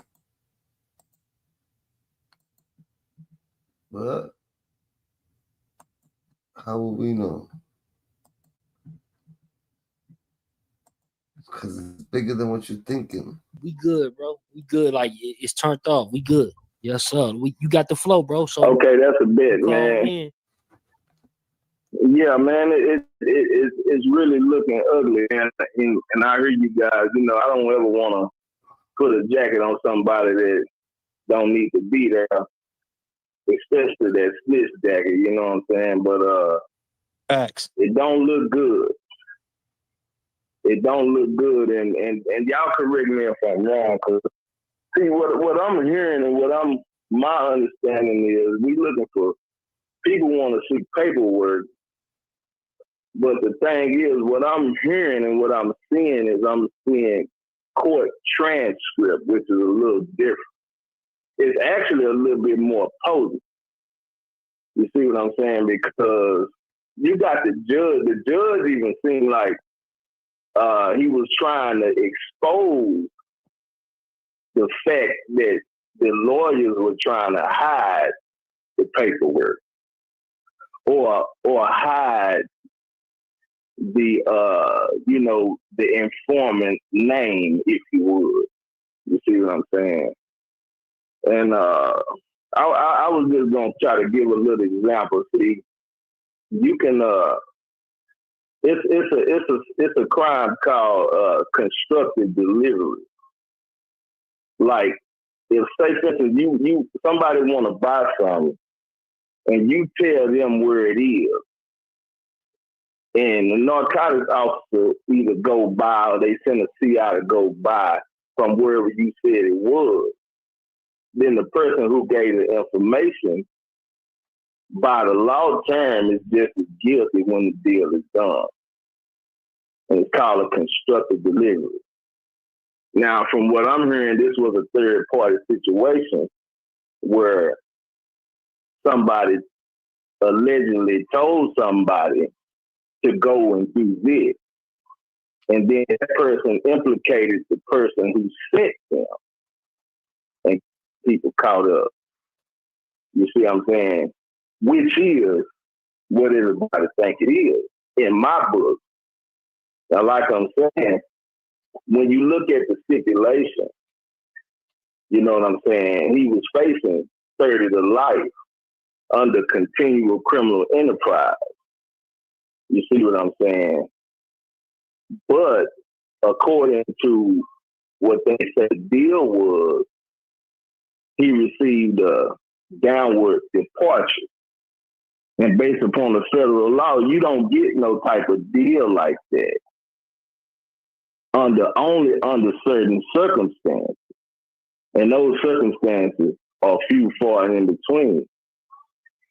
Very few, far, and in between, meaning you got the elite either cooperate or there's something that's going on with you, or they feel sorry or something, because the feds don't do deals like that. Now, I'm going to tell you, I ain't never been to the feds, but I know people that have been there. So why and you I talking? understand judicial law. It's not really that much different from the state. It's just the feds are a little bit more aggressive. A whole lot more aggressive. So, this is where I'm going, and I want to kind of talk about this little 50 situation, too. But, it said that he received a downward departure, and his before that the minimum was 30 and the maximum was life. You see what I'm saying? But based upon the alleged deal, they knocked off life and made his minimum 20 years and his maximum 30. And then his attorney said, or told him that when we go in here, we're going to get you 20. And it's all in the court transcript as he's communicating with the judge, when the judge was simply trying to understand and highlight if he understood the terms of the so-called plea agreement. Now, somebody correct me if I'm wrong, if I'm headed in the right direction. Hello? Hey, Yeah, I'm listening, bro. Chime in on that. He said you head in the right direction. Okay.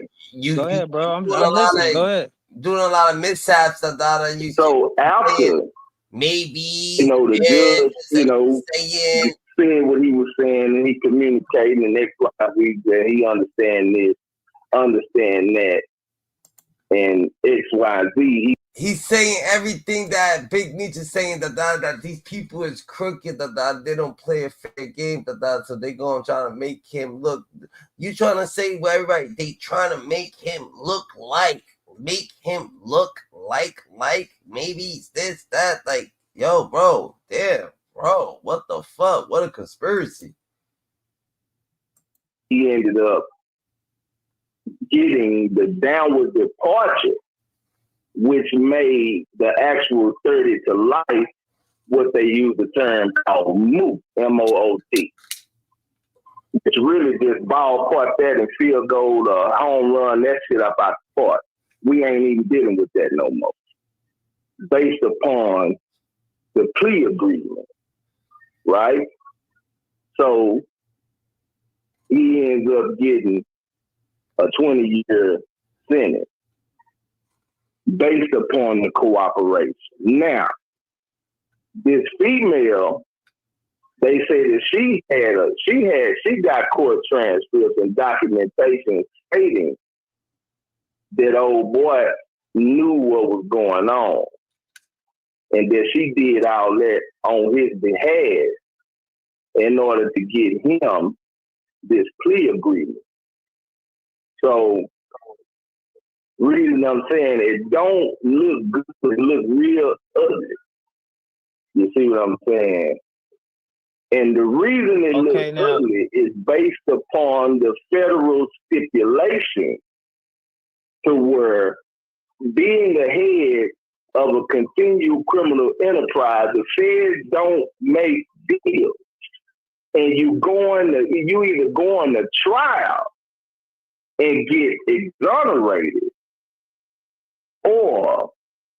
and you face that fire, or you cop a plea. And then in the transcript, it says that he admitted to being supervisor over 5 people, I'm thinking. And 3 of the deals were either done directly by him or X, Y, and Z or whatnot. Now, I heard y'all talking about Southwest T. I'm thinking, I'm remembering this is his brother, and he told these guys, or a few people in the organization, he convinced them to take a plea. Now, from my understanding, the reason he told them to take a plea, because if they didn't take a plea, then it would have automatically been exposed that he assisted the feds in taking these guys down as well. You see what I'm saying? So it don't look good at all because of what he got based upon the federal stipulations of a continuing criminal enterprise charge, which was the RICO. You know what I'm saying? And like I said before, I'm not the type of man, I'm not gonna put no jacket on nobody. It really ain't none of my business. You was in federal prison? No, I ain't never been to the Fed. Okay. What I'm saying is, it's not hard to understand. I've been to the state twice, and I just gave an example of a way to catch a crime or to be charged with a crime and not even be the person who actually committed the crime. Conspiracy. You see what I'm saying? Yeah. And for Cuffy to have fallen victim to this circumstance, and then highlighted that it wasn't the first time. It's allegedly that he sent the essay at him first, but he peeped the essay, fudging and shit, and he said, "Well, that nigga rubbed me wrong, man." So he didn't fuck with it. You understand me? But then somebody that I'm under the impression that he knew a little bit about, which was a female. He was a little bit more comfortable with her based upon his relationship with the guy in question. You see what I'm saying? So they did whatever they did, you understand me? And then that affected his deal. You see, so when you start looking for paperwork, these guys is looking for paperwork that people come in, but the way the lawyers and the attorneys have gotten smart, because what I don't know if I'm listening to one of y'all pages or whatever. They say that the lawyers are getting very crafty in how they hide informants. You see what I'm saying? Yeah. And they created ways to encourage more top-notch guys. Snitching. Go ahead, my brother. Yeah, they definitely encourage it. You know what I'm saying? It ain't even a conspiracy at this point. It's like you can look it up. You know what I'm saying? How much do they pay for these states to be a federal informant? You're going to talk upwards of $100,000 a year. That's what's going on, bro. So niggas that's in the streets, that shit dead.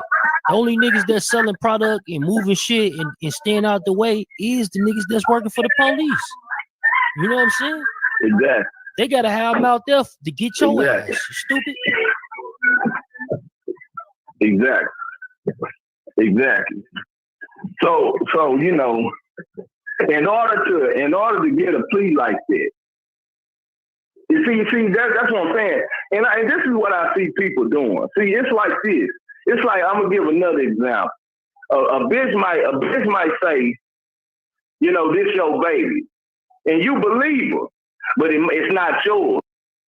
But you looking for your features in that child, and because you want this child to be yours so much, the child don't even look like you, but you done made this child look like you because of the illusion of your desire. See, people, they fuck with me so much that when they read this paperwork, they're interpreting it the way they want it to be. You see, you get where I'm going?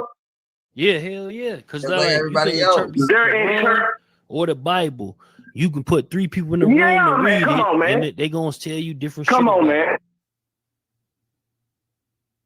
So for sure, they definitely like It is what it is, though. I'm gonna tell you that, and then him going at 50 Cent, bro, that's his problem. Like, I don't know why would he do that. Dude petty as hell, but shit, me.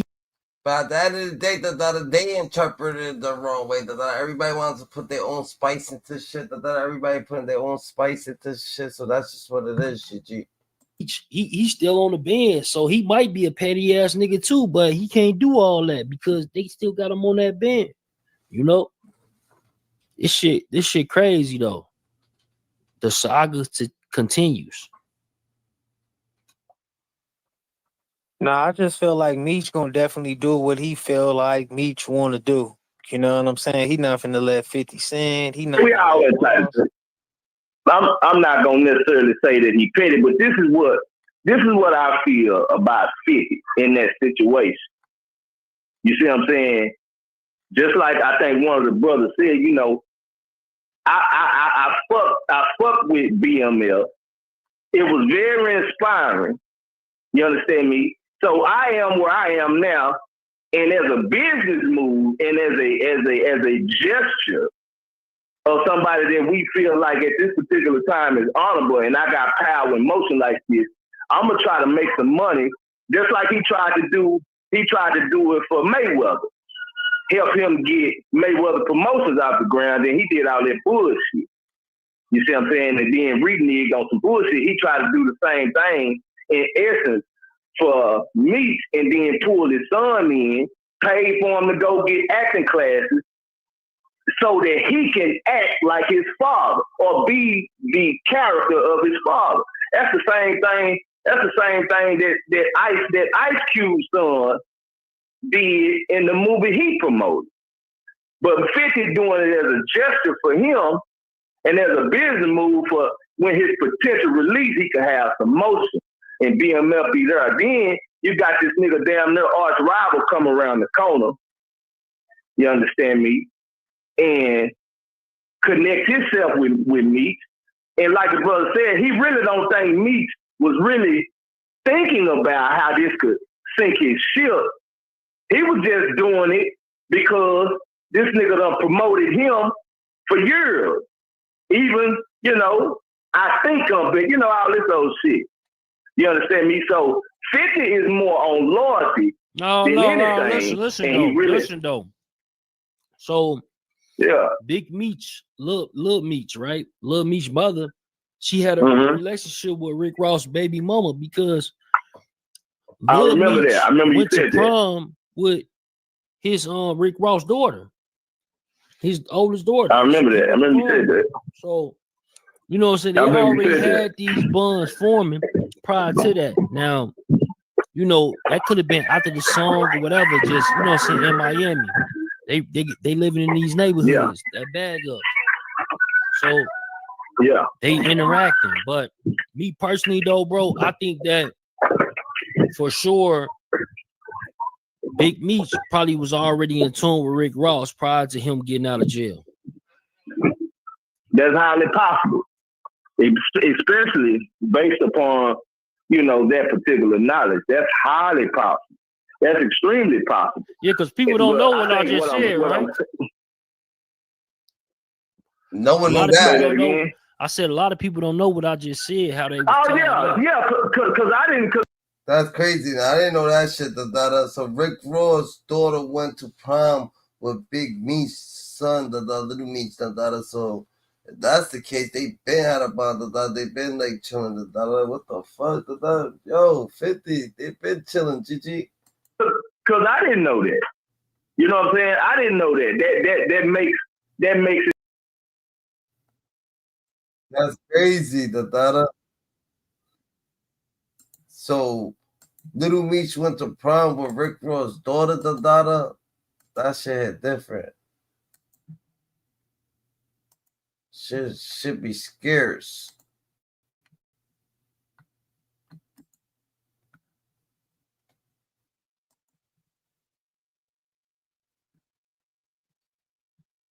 But yo, GG's, the Dadas, Hyenas, Scuba Dots, learn from Scuba Steve. I hate to say this, but I'm sick and tired of Blue Da Vinci. See, Blue Da Vinci, he has to take some kind of accountability because he's really the reason why BMF and Big Meech got indicted. And I know you guys probably like, hey, how did Blue Da Vinci get Big Meech and BMF indicted? Well, Blue Da Vinci, he couldn't make a hit. You guys remember he was a rapper, and I mean, he just put out straight garbage. I mean, I only remember one of his songs, and I think it was called I Got Right, because he was responding to Young Jeezy. Now, him and Young Jeezy had a little beef back in the day, but he couldn't hold a candle to Young Jeezy rap career. Now, Big Meech decided to put money behind Blue Da Vinci, and Blue Da Vinci really wasn't that guy. I mean, it was crazy and nasty the way he rapped.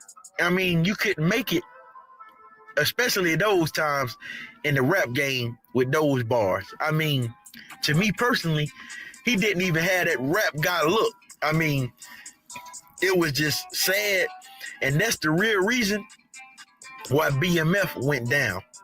Also, I think he had a little bit of jealousy in his heart toward Big Meech because Tammy used to be Blue Da Vinci old lady. And I'm pretty sure deep down, and all the fellas, drop it in the comments, you guys know, we might act like we don't care, but he feels some kind of way about Big Meech. Even if he don't like Tammy like that, he feel betrayed. But hey, he's trying to take any interview. I mean, he's in these interviews talking down about Big Meech. Hell, he even let Cuffy join in on the fun. You know, a lot of people, man, is thinking that this thing is made up or this thing is fake or that I have an axe to grind. You feel me? In here with a 27-year sentence based on Demetrius Flannery, as you all know as Big Meech, and Tammy Cowens, known in the paperwork as CS1, confidential source 1. Who pays so him what to Big do that? Meech did was called a third-party cooperation. So Tammy Cowens signed up to be a DA. Blue started helping him because they saying Blue ain't right. Why the hell? How come you messing with Blue and yo, that shit don't make no sense. Informant to give Demetrius Flannery a time cut, plain and simple. We were rewarded what's called a Franks hearing. It's based on a case called U.S. versus Frank. So I would implore your listeners to look the case up. And what a Franks hearing entails is that you're able to cross-examine your accusers, meaning government agents, meaning informants, and so on and so forth, just like a regular trial. So this was testified in court. That I became a government informant to give Demetrius Flannery a time cut. But what they don't understand is that he never received the time cut because what came out was that she had an illicit sexual relationship with Special Agent Keith Cromer. Her handler became a brother by the name of Keith Cromer, Special Agent Keith Cromer, who was also fired behind this particular case. So Meech never received the time cut because unbeknownst to a lot of people, it's against the law to have a sexual relationship or any personal relationship with a government informant. From that conspiracy, they indicted me on 2 murder charges. Subsequently, I pled guilty to 2 gun charges in exchange for them dropping the murder charges. Out of a totally different, nothing to do with the drug conspiracy, but they falsely accused it as being a part of the drug conspiracy. And then they brought about the gun charges as using the gun charges in furtherance of a drug trafficking crime. To do with that, they still let the drug conspiracy stand between Tammy Cowens and myself. And she started. That's the only way that they can continue to have jurisdiction. They had to leave the drug charges there. Charges are gun charges unless it's tied to something. If it's not tied to anything, then the government don't have jurisdiction. So a carjacking has to be tied to something. To have a gun charge of using a 924C, as I have, or 924J. Well, let me take them back. So me and Tammy were working on the BMF movie. I originally had the script and paid for the script for the BMF movie, not the show that 50's doing on Stars. But I originally paid for the script for the BMF movie, so we were shopping the movie. Tammy Cowan, CS1 had all Meech's life rights. This all the way back in 2010. Well, Meech, so let's take it back. The original target was the guy by the name of Fidel Suarez. That was a Mexican cartel member out of California. He was the initial target. Tammy was trying. Yo, Cuffy is not telling the whole truth. Cuffy's not telling the whole truth, GG. Trying to get Suarez. When the government found out she was in contact with me, they switched the investigation toward me. Third-party cooperation, and that's what we've been preaching because that's a dirty little secret. So when Cuffy was giving that information up just now about Big Meech, Blue Da Vinci, he was grinning and smiling from ear to ear. I guess he said, well, hey, I'm not the only one that's going to be known to cooperate with law enforcement against BMF. Because if you guys remember, WAC 100, he denounced his friendship with Blue Da Vinci after paperwork came out on Blue Da Vinci. So Blue Da Vinci basically is just happy that the honcho, one of the co-founders of BMF, is in the same boat as him. Now, Blue has to be held accountable for making BMF get into the indictment, because if he had some great music and if he could have put them above with the music industry, none of this would have ever happened.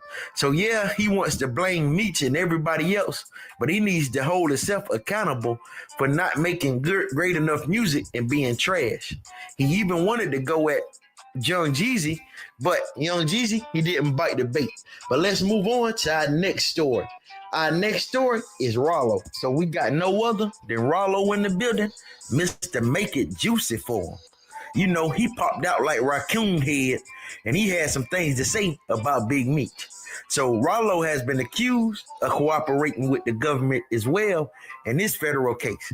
So he's like, hey, I was waiting to see if people went to Big Meech concert, because Big Meech concert had a lot of A-list rappers that was performing, and a lot of individuals haven't been dealing with Rollo, especially Boosie. And Boosie was supposed to perform at this Big Meech concert. So Rollo took the internet, social media, and he started running his mouth about Big Meech. Now, it's sad that this is where we at in hip-hop today, is one man's downfall could be another man's uplifting. I was lying on you niggas to go do that show. Y'all wasn't gonna hear the last third out of me. I go on there, lie to the feds, and get called a rat. But yet, y'all got a nigga saying he did 27 years for a dude. I don't have a Tammy Collins. I don't have a Cuffy. I don't have an alleged person saying that Rollo got him locked up. Never have, won't ever be.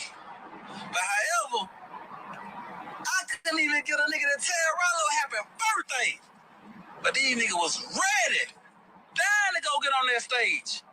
And let's get it clear. If 50 would have never went up on Shouting, y'all would have been right on that stage. Y'all would have been.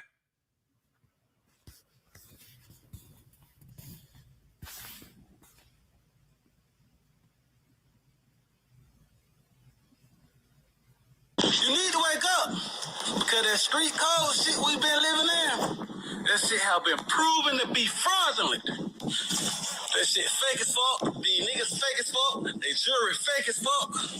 Miss me with all of those super street shit. Y'all kick y'all ass out and call the police on y'all stupid ass every day. Y'all right back running over there with your clothes, your shoes, your drawers, begging them come back in. How many got locked up for domestic violence and still with that bitch? How many? Get up out of here with all of those fake ass shit. You gonna have that energy towards one person, have that shit towards everybody that you think called the police or ratted. All that old bitch ass shit. I don't give no f about a person saying nothing to me.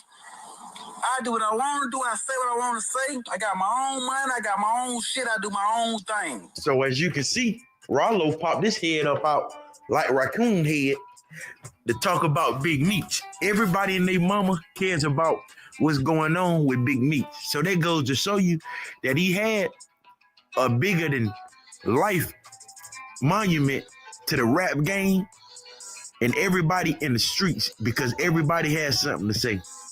Now I need you guys to drop it in the comments and let me know, what do you think about this guy Rollo? And do you believe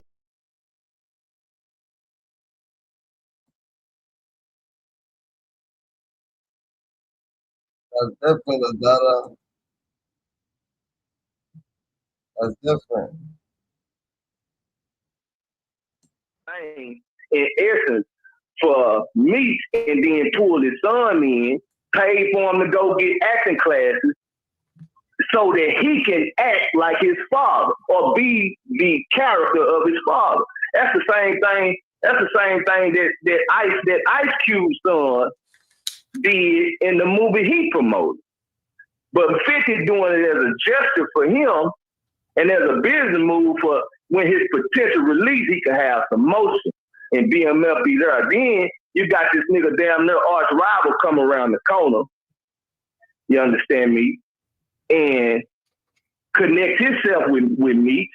And like the brother said, he really don't think Meech was really thinking about how this could sink his ship.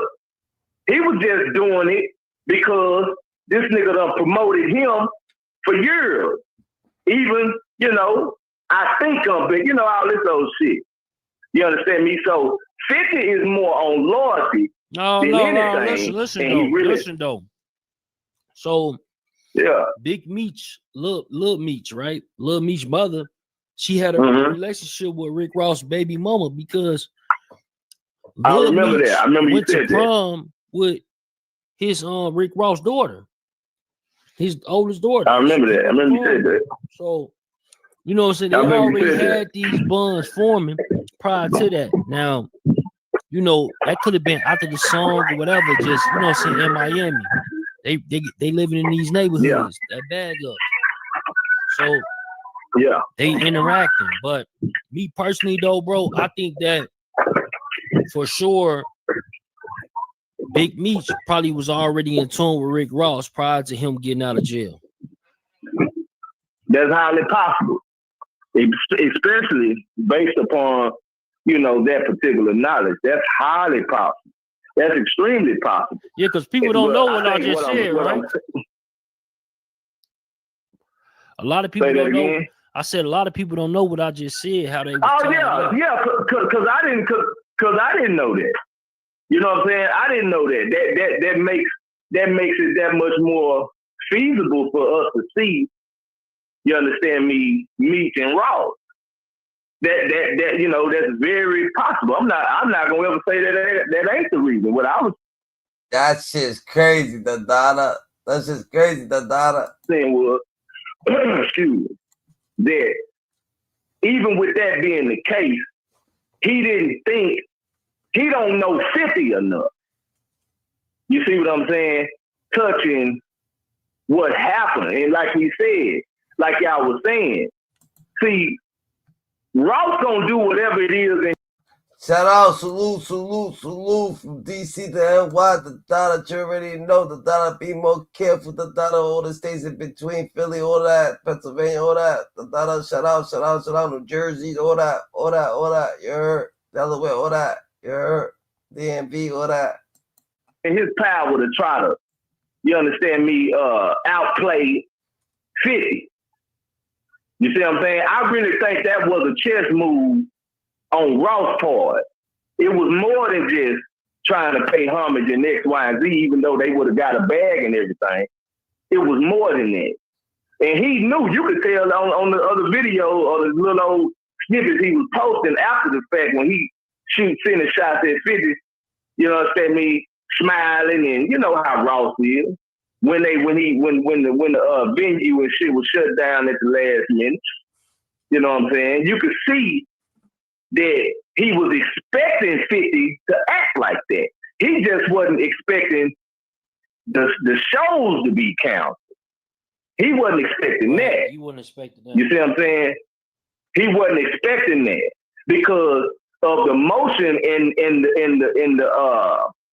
the star power of just the name Meech itself. You understand me? He didn't, and because of the relationship that 50 got with the son. So he really thought he had him in between a rock and a hard place, not knowing 50 like that. When a motherfucker don't, if you can accidentally not show no motherfucking lawyer, not even necessarily trying to be disloyal, 50 stepping on shit like that. Because you got to realize the nigga that you're dealing with. You talking about a nigga that ain't never had nothing. Nigga ain't got no family, and motherfucker try to lay him down. You understand me? His whole life story. So you talking about the nigga who came up with Robert Greene and did the 50 law. You understand me? 50 is just a different type of motherfucker, and you can't, it's certain things you can do and certain things you can't do. You give me one time, that's your fault. You give me two times, that's my fault. So he ain't letting it happen no more. So when shit like that come around and shit like that happen, and I heard one of y'all talking about, well, maybe he already knew, and then somebody said that he really didn't know. And see, there's a quote in the Bible. The Bible say that God said at the time of ignorance, God winked. You see what I'm saying? It could be that 50 had word or had some awareness that this shit could be, you understand me? It could be that he snitched or some shit like that, but he just, I'm not going to even look into it because I know what I want to do. You see what I'm saying? I'm already in bed with the brother. I'm trying to help him. So I'm going to do this first. But if shit goes, you know, X, Y, and Z, if it do come out, then I'm just going to swing around with my contingency plan. But like I said before, he probably didn't think Ross was going to come around the corner and do this, and they were going to connect with, you know, shit happens. Sometimes my niggas, shit just happens. And you got to have a plan for shit like that. You know what I'm saying? And 50's plan was, it was a reaction from an action. Oh, okay. You even though you didn't know, I don't even give a fuck if you don't know. You can't go into the court of law and say I didn't know that was a crime. Ignorance is of no consequence. Your ass going to jail. You understand me?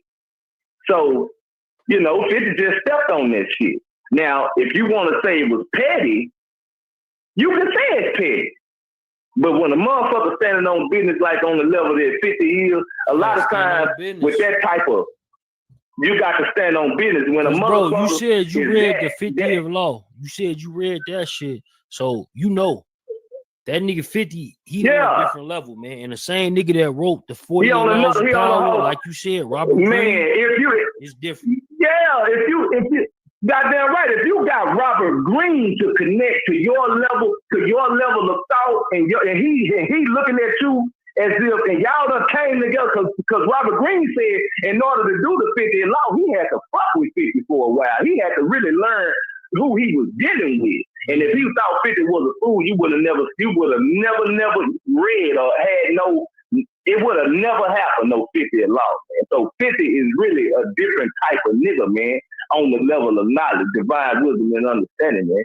So a lot of people not gonna understand why 50 did what he did. There's a small undertone to it that say, hey, I'm loyal. Then it's highly possible that this nigga is a snitch.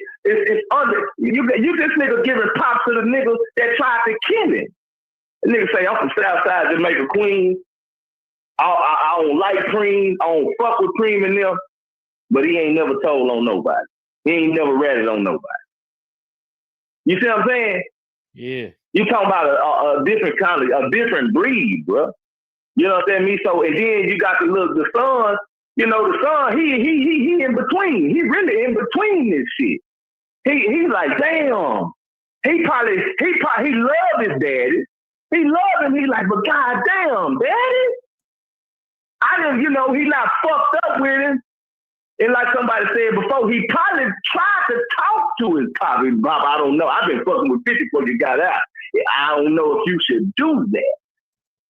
Because, let's go back. You said 50 the young nigga was with Ross, what, daughter? 50 didn't really bite down on that. It was different. It's different with what his daddy did to 50. You see what I'm saying? So he gave that shit a pass. It wasn't even really like, okay, you know, this young nigga, he's young, he's impressionable. I can mold him, shape him, fashion him in order to get a bag for his daddy, if that be the case, or X, Y, Z, because BMF is something to make some money out of. You understand me? Just like Paid in Full. Goddamn me, just like you know, some other you understand me, biopics and shit like that done came out. You know what I'm saying? So him, you know, doing that shit, man, and his son caught in between a rock and a hard place. He got that 50 man. Listen, man, you know, I would have did this, I would have did that, but you know, that's like a third grader. That's like a 5-year-old. Yeah, that's like a 5-year-old child trying to reason with his 50-year-old father. Hey, with that being said, bro, we gonna get up out of here, bro. Hey, man, we appreciate you. That's crazy. That's crazy. When niggas.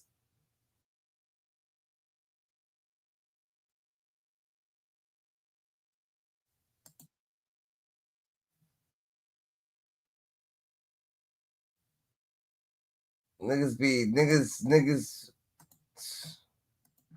understand the was a power.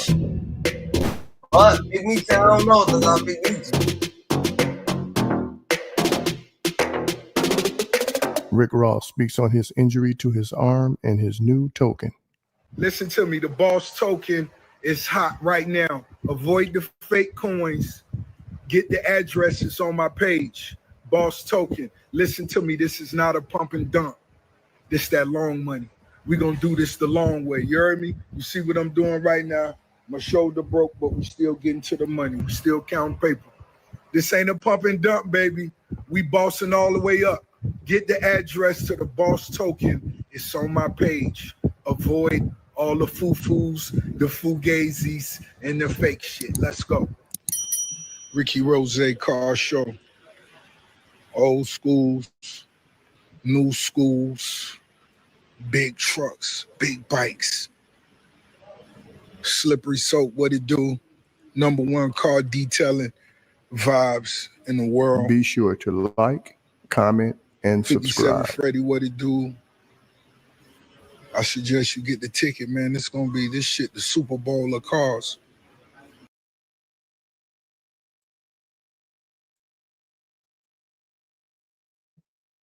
Yo, Roach just can't stop flexing the dada. Roach can't stop flexing the dada. Roach can't stop flexing. Broken arm and everything, the dada. He don't mind.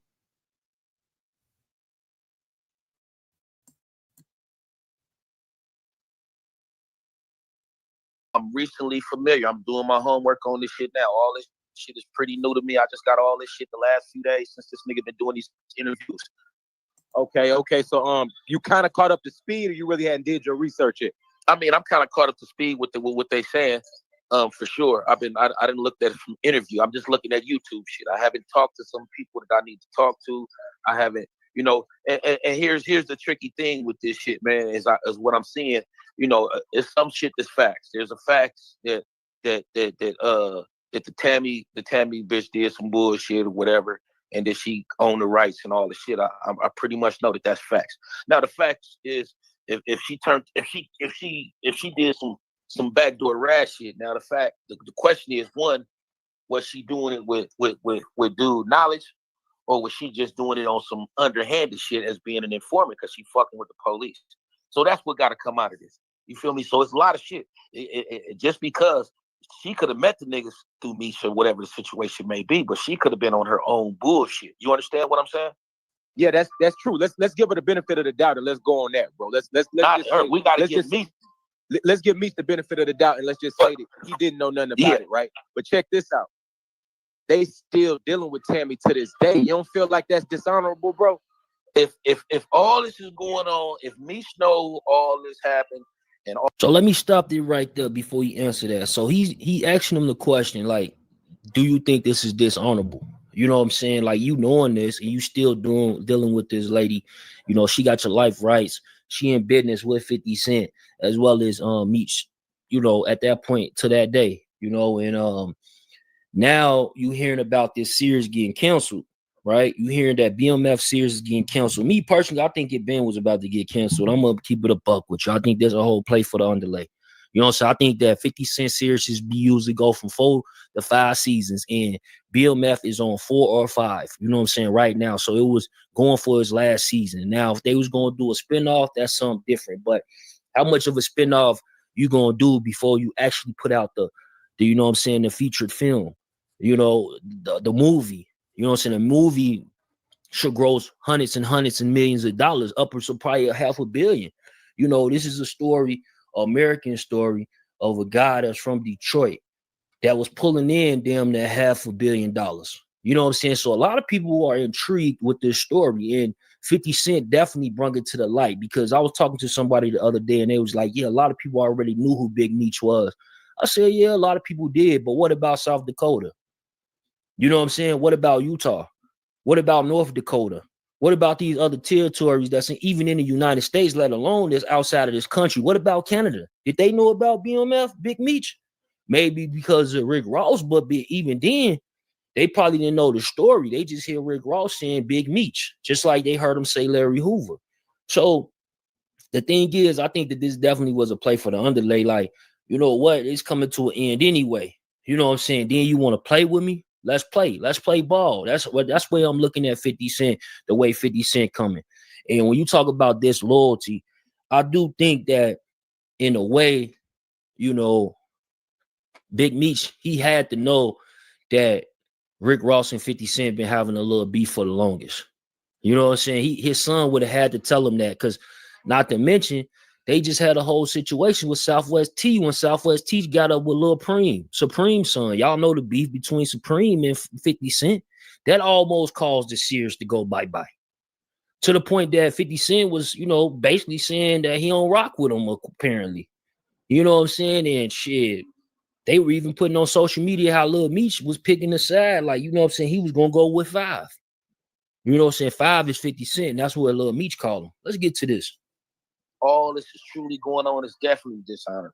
And that's no. What I'm saying is, let's just say that Meech didn't know about you know, Tammy was gonna set up Cuffy and the Mexican nigga Suarez or whatever, right? Right. But after he's found out, because everybody knows she's an informant now, they're still doing the show with her. They're still dealing with her. She was still on the red carpet for BMF with Lil Meech and all them.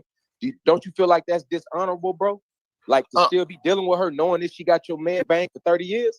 Yeah, it's definitely, if it happened like that, it's definitely dishonorable, but you have to look at something else.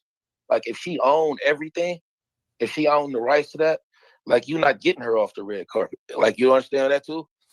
That's her shit. So yeah, but you still got the option to not do business with her though, bro. But not doing business with her is giving her your whole life story too, for sure. So first of all, before I can even speculate on this, bro, let me. I can't. It's hard to really speak on something that you don't know nothing. I can't let YouTube, because I know niggas. I know niggas I need to talk to, and I know that I can get a little bit more information than what's just floating around on this internet. And that's the thing about me. I don't live off this internet shit or none of this shit. Like, I'm more of an in-depth person. That's why I came on here. Like, what I told y'all is in depth. None of that shit is made up. Blue will tell you himself. He found out that Meech thought he was a rat from Meech calling me and us being on the phone at the same time. So I'm not, you know, I ain't saying about no clout chasing, ain't about none of that shit. Like, I don't play that game. Like I said, I did 10 years in the feds behind a rat. And that's why I stand on this shit so hard. And Blue know that. Blue been around me, lived in my house. He know how I feel about rats. So that's kind of why it surprised me that we would even be having this kind of conversation. And so as far as the shit with me, like I say, bro, that's, you know, here we going by a lot of speculation that's not all the way clear yet. Right. Because at the end of the day, there's speculation that he supposed to have set some people up or whatever it may be, but none of them people went to jail or none of the shit. Cuffy's supposed to be in jail for something whole different. So you understand that too, right? So it's got to be some pieces gotta fit first everywhere for this to make sense. So, like I say, this is all brand new to me, so I still got some people to talk to. Definitely got some people to talk to. I'm gonna Meech being one of them. You feel me? I got my own questions, and that's what I'm saying. I can talk to bro, like I can go and ask him like, what's going on, my nigga. So that's gonna be my thing. Is I need to find out and really need to talk. I'm like that. Before I get to try to speculating about this and that, you really got to know what you up against. Yeah, so when Blue been running around in these interviews and shit, kicking it like, you know, he was running this tour bus around and all this shit. Basically, that was on your back, right? Like, he was taking care of most of that, right? So let me tell you what happened.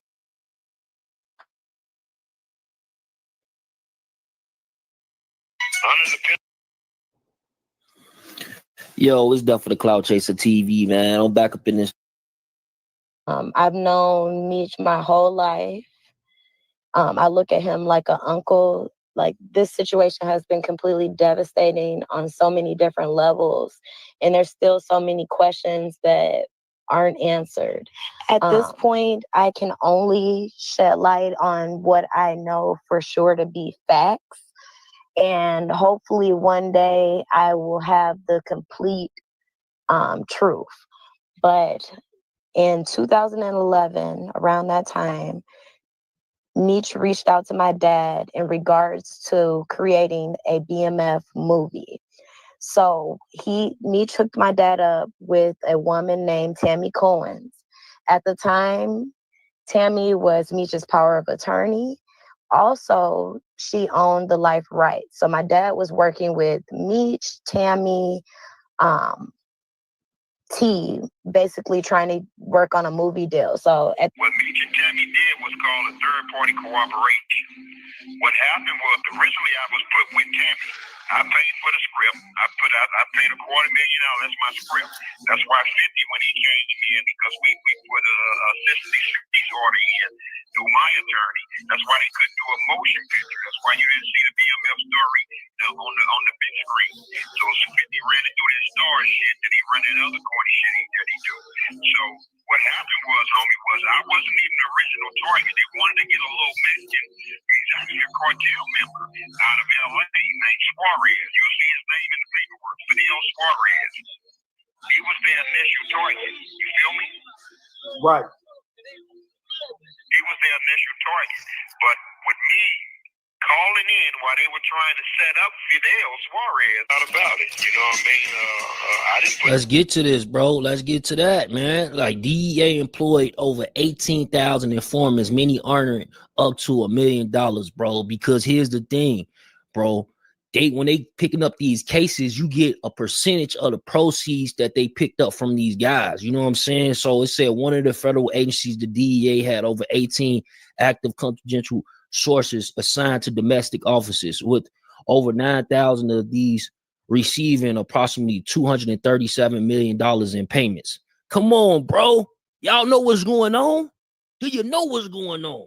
This coming from the DOJ. They reported this in 2017, bro. Who knows what the number is today? Get your name in this paperwork. How did you get in this paperwork? These are sworn documents. These are affidavits that have you listed as my unindicted co-conspirator. These are sworn documents. These affidavits went in front for wiretaps in front of a magistrate. Under the penalty of perjury. So you think them white folks gonna put themselves in a trick bag by putting the Meech's Flannery name in there as my unindicted co-conspirator? No, that's a fact. That's a fact. You're my unindicted co-conspirator, man. How did you get in my paperwork?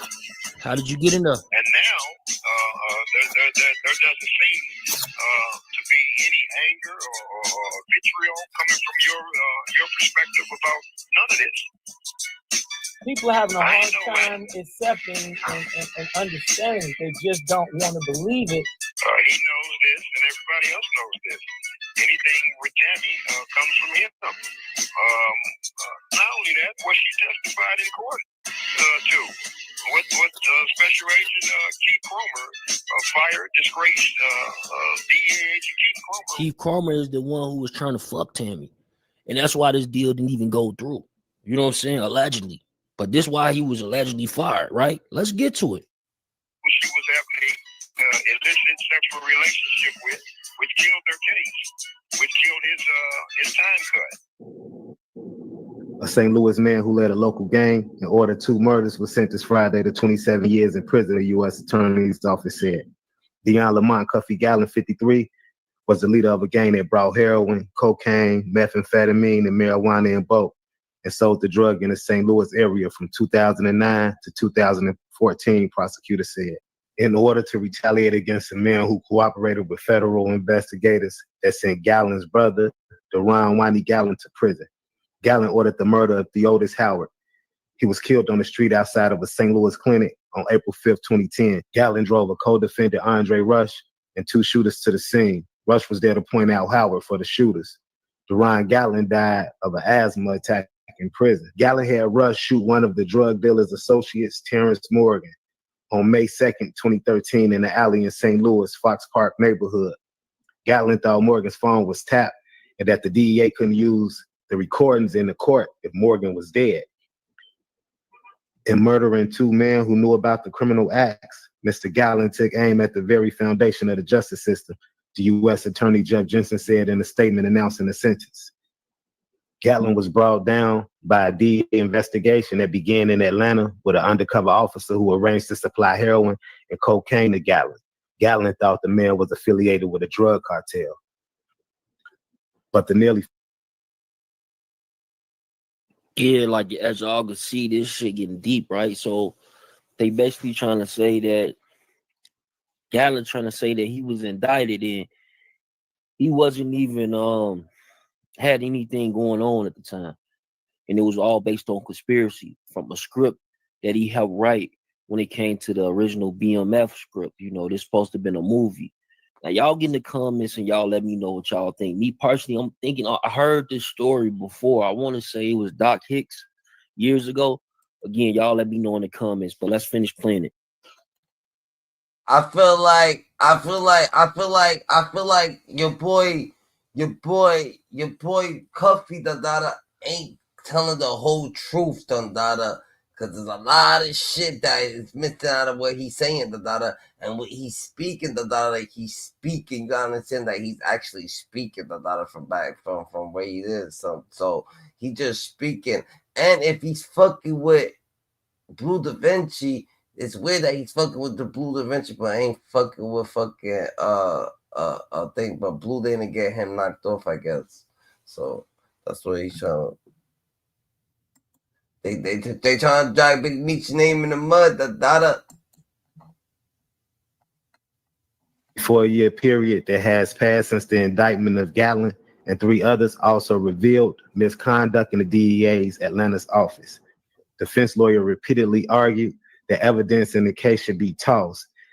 They claim a DEA supervisor in Atlanta had an affair with a confidential informant who helped set up Gallon. The now former supervisor, Keith Comer, admitted that the relationship violated DEA's policy, prohibiting more than an arm's length relationship, but he denied having sex with her or falsifying reports to justify $212,000 in payments to her. Gallon pleaded guilty in February to 5 charges: cocaine distribution, conspiracy, heroin distribution, conspiracy, attempting to possess both heroin and cocaine, and possession of 1 or more firearms in furtherance of a drug trafficking crime with deaths involved. Andrew Alfonso Rush has pleaded guilty to drug charges and a gun charge linked to 2 deaths as part of a deal in which prosecutors and his lawyers have agreed to recommend 25 years in prison. Timothy Lamont Rush, another man linked to the gang, pleaded guilty to drug charges and was sentenced May 3rd to the time he already served in prison. A 4th man, Lorenzo Gibbs, has yet to be sentenced on drug charges. St. Louis, a federal drug agent denied in testimony. That's a fact, Dada. We're gonna need that interview, Dada. Besides Meech, you know what I'm saying? You know what I'm saying? He's right, Dada. You know, slow motion is all motion, Dada. You know what I'm saying? We're in the elevator, who's elevator? God's elevator, Dada. On the way up, God chose you because he knew he could trust you. God's best kept secret. You gotta stay more righteous than ever, Dada. Life's what you make it, Gigi. And it is what it is, bro. But you know what I'm saying? A lot of people, Dada, they just they feel to forget the real but everybody got their story, everybody gonna think, but you know what I'm saying? A lot of people you gotta understand that when it comes down to people, and I ain't saying anything, but when it comes down to people hating on people, you gotta understand the niggas never been where Meech is at, so Meech got a lot of hate for the people who never made it to where he was at, for him just being this big thing and get out, for him gets to be this popular dude still, for him just to be just him. Like a lot of people just hate him just for being up top. The rappers ain't gonna got secret animosity towards, so everybody's just gonna have secret animosity towards the world, even people he helped, but that's what comes with the game. Here Friday that he ever slept with a confidential informer, but he admitted developing a personal relationship with her.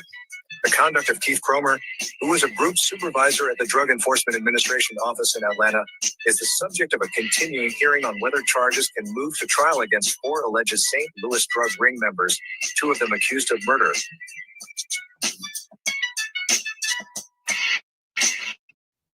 St. Louis.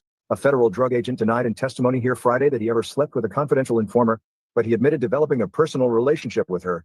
The conduct of Keith Cromer, who was a group supervisor at the Drug Enforcement Administration office in Atlanta, is the subject of a continuing hearing on whether charges can move to trial against. He's not, and he wasn't being true from the jump.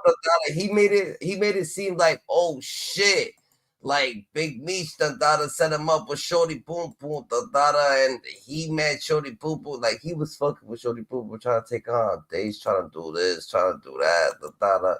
He knew what the fuck he was doing, but you know what I'm saying? You can't blame people, you know what I'm saying, for your mishaps. You gotta stay more righteous than ever. Said broke my shoulder, so I bought another one. No pain pills, just a shot of whiskey. Get that Rick Ross car show ticket online. Rick Ross doesn't take L's, okay? He takes L's and turns them into W's, okay? He does. It's a fact, okay? But this is a huge L. Somebody broke Rick Ross's arm, okay? Now, it's also not a coincidence that 50 Cent said, hey, they're going to say somebody pressed me. He put up this caption of him. He's kicking it back on a desk. Oh, I'll put up the picture in a minute. But he says, they going to say somebody pressed me. You can't press me, fool. All you can do is make me nervous. You don't want to make me nervous because I start doing stuff. Now, this thing with Rick Ross, he was, I can't confirm 100%, okay? Nobody can. And nobody's going to admit it unless they were there, right? I'm assuming Rick Ross was pressed, and I'll tell you why. Okay, this is the full caption with 50 Cent, just so you know. He's kicking back. They're going to say somebody pressed me. Okay, because he removes stuff, you know? Nobody's going to press 50 Cent. He keeps security around him all the time, keeps guys with him all the time. Rick Ross isn't as careful. He's not in the spotlight as like 50 Cent is. He's moved on to like real estate. Okay, he's not in the entertainment world as much. It's fair to say. He's still making a lot of money, though. So anyways, Big Meech this is a fact. He's livid because Rick Ross got in his ear. Rick Ross got in his ear when he got home, and he started talking. And think about it. Big Meech is thirsty to get into the music business. Okay? Rick Ross made a song about him. He thinks Rick Ross is super connected. He is. In a sense, he is, right? So he's listening to Rick Ross, right? Not really caring about the beef he has with 50 Cent because he's just talking with Rick Ross, right? And Rick Ross is probably getting said, yo, what's your agreement with 50 with the show? Love BMF, probably gassing him up. But I'm gonna say this, it doesn't matter what anybody thinks, It doesn't matter what people think, People opinionated, like it's not. That's not what it is, You know what I'm saying? It's more or less, It's just like if life have history, you don't want people to know. Like you don't want people to know. Oh yeah, this is what happened in life. A whole lie, You don't want history to be a lie, You don't want people to rewrite history. You don't want You don't want Jesus to have been black, and people to say he's white, and then you've been, you know what I'm saying, praying to the wrong things in life, and not understanding of it, and everything's manipulated. You don't want stuff like that to happen, so you just stay unaware, So it doesn't matter about people's opinion. It doesn't matter about your opinion, my opinion, his opinion. His opinion just matters how people's feeling. You better stay strong, because my man raised no weak niggas, and stay more righteous than ever, because, you know what I'm saying, the world is mean, and it's a real mean place, so you gotta stay more righteous than ever, That's just what it is, GGs. Ain't no fucking opinions, this, that, You know what I'm saying? Life's what you make it, bro. You know what I'm saying? Life's exactly what you make it, so that's exactly what it is.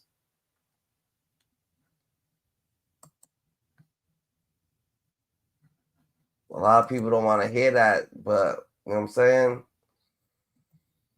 People only want to, you know what I'm saying? They only want to fucking be judgmental, pointing finger, They're not even in the life that the people live in, the people would fucking, something what happened to them people right now, they calling the boys right now, like the people who judging people, something real, what's going to be happening right now, they calling the boys, and for the real niggas that standing down, you know what I'm saying? That's, we also know that everybody's living their own life. Everybody just also living their own life. That's just what it is. I'll say that this gonna be the first time ever it's gonna break history where Big Meech is gonna be on the stage while he perform his hit song, BMF. You know what I'm saying? They think I'm Big Meech. They think I'm Larry Hoover. You know what I'm saying? Whipping work. Hallelujah. Y'all know the song, right? Hit song. It's big. You know what I'm saying? I'm pretty sure behind the walls, that shit was going up for Big Meech. So Big Meech, you know, he throwing this star-studded event. You know what I'm saying? I don't know how it works, if he's going to go on tour with this, welcome home Big Meech, because Big Meech always wanted to be in the music business. But honestly, GG, all you got to do, really, you put God first, they actually did it, God simply work, we stand on business like God, meaning, act like it, fuck the foolishness, let's be more aware, intellectual, so you can honestly understand the literature that we giving out, you heard, we in the elevator, who's elevated? God's elevated, and if you mark it, we gonna spark it, if you ping it, we gonna sting it, if you drop the low, we gonna flock this low, if you tag it, we're bringing static, let's get it, you heard, it is what it is, don't ever change it, don't ever change the proceed, because you already know what's going on, life's what you make it, nobody else, you got to stay in knowledge for everything, it's a bunch of glimpses, people go point fingers, how he glamour, it's all entertainment, GG, real shit, these people, you know what I'm saying, everybody's like, life's mean, society's mean, that's just what it is, and so that's just what it is. You gotta have the different language for different, you know what I'm saying, settings, and you know what I'm saying. So you put God first, and actually I did it. God simply work. That's just what it do. You don't gotta give no explanations. That's why you should never clean dirt with dirt. Big Meech would have just never said nothing to 50. And just kept a picture of him smiling right there. He would have been alright. That's just a fact. Nah, that's a fact. I'm saying life's what you make it, you know what I'm saying? You can't love, you can't, it's gonna be simply what you make it, so stay more aware than ever, you heard? Ooh.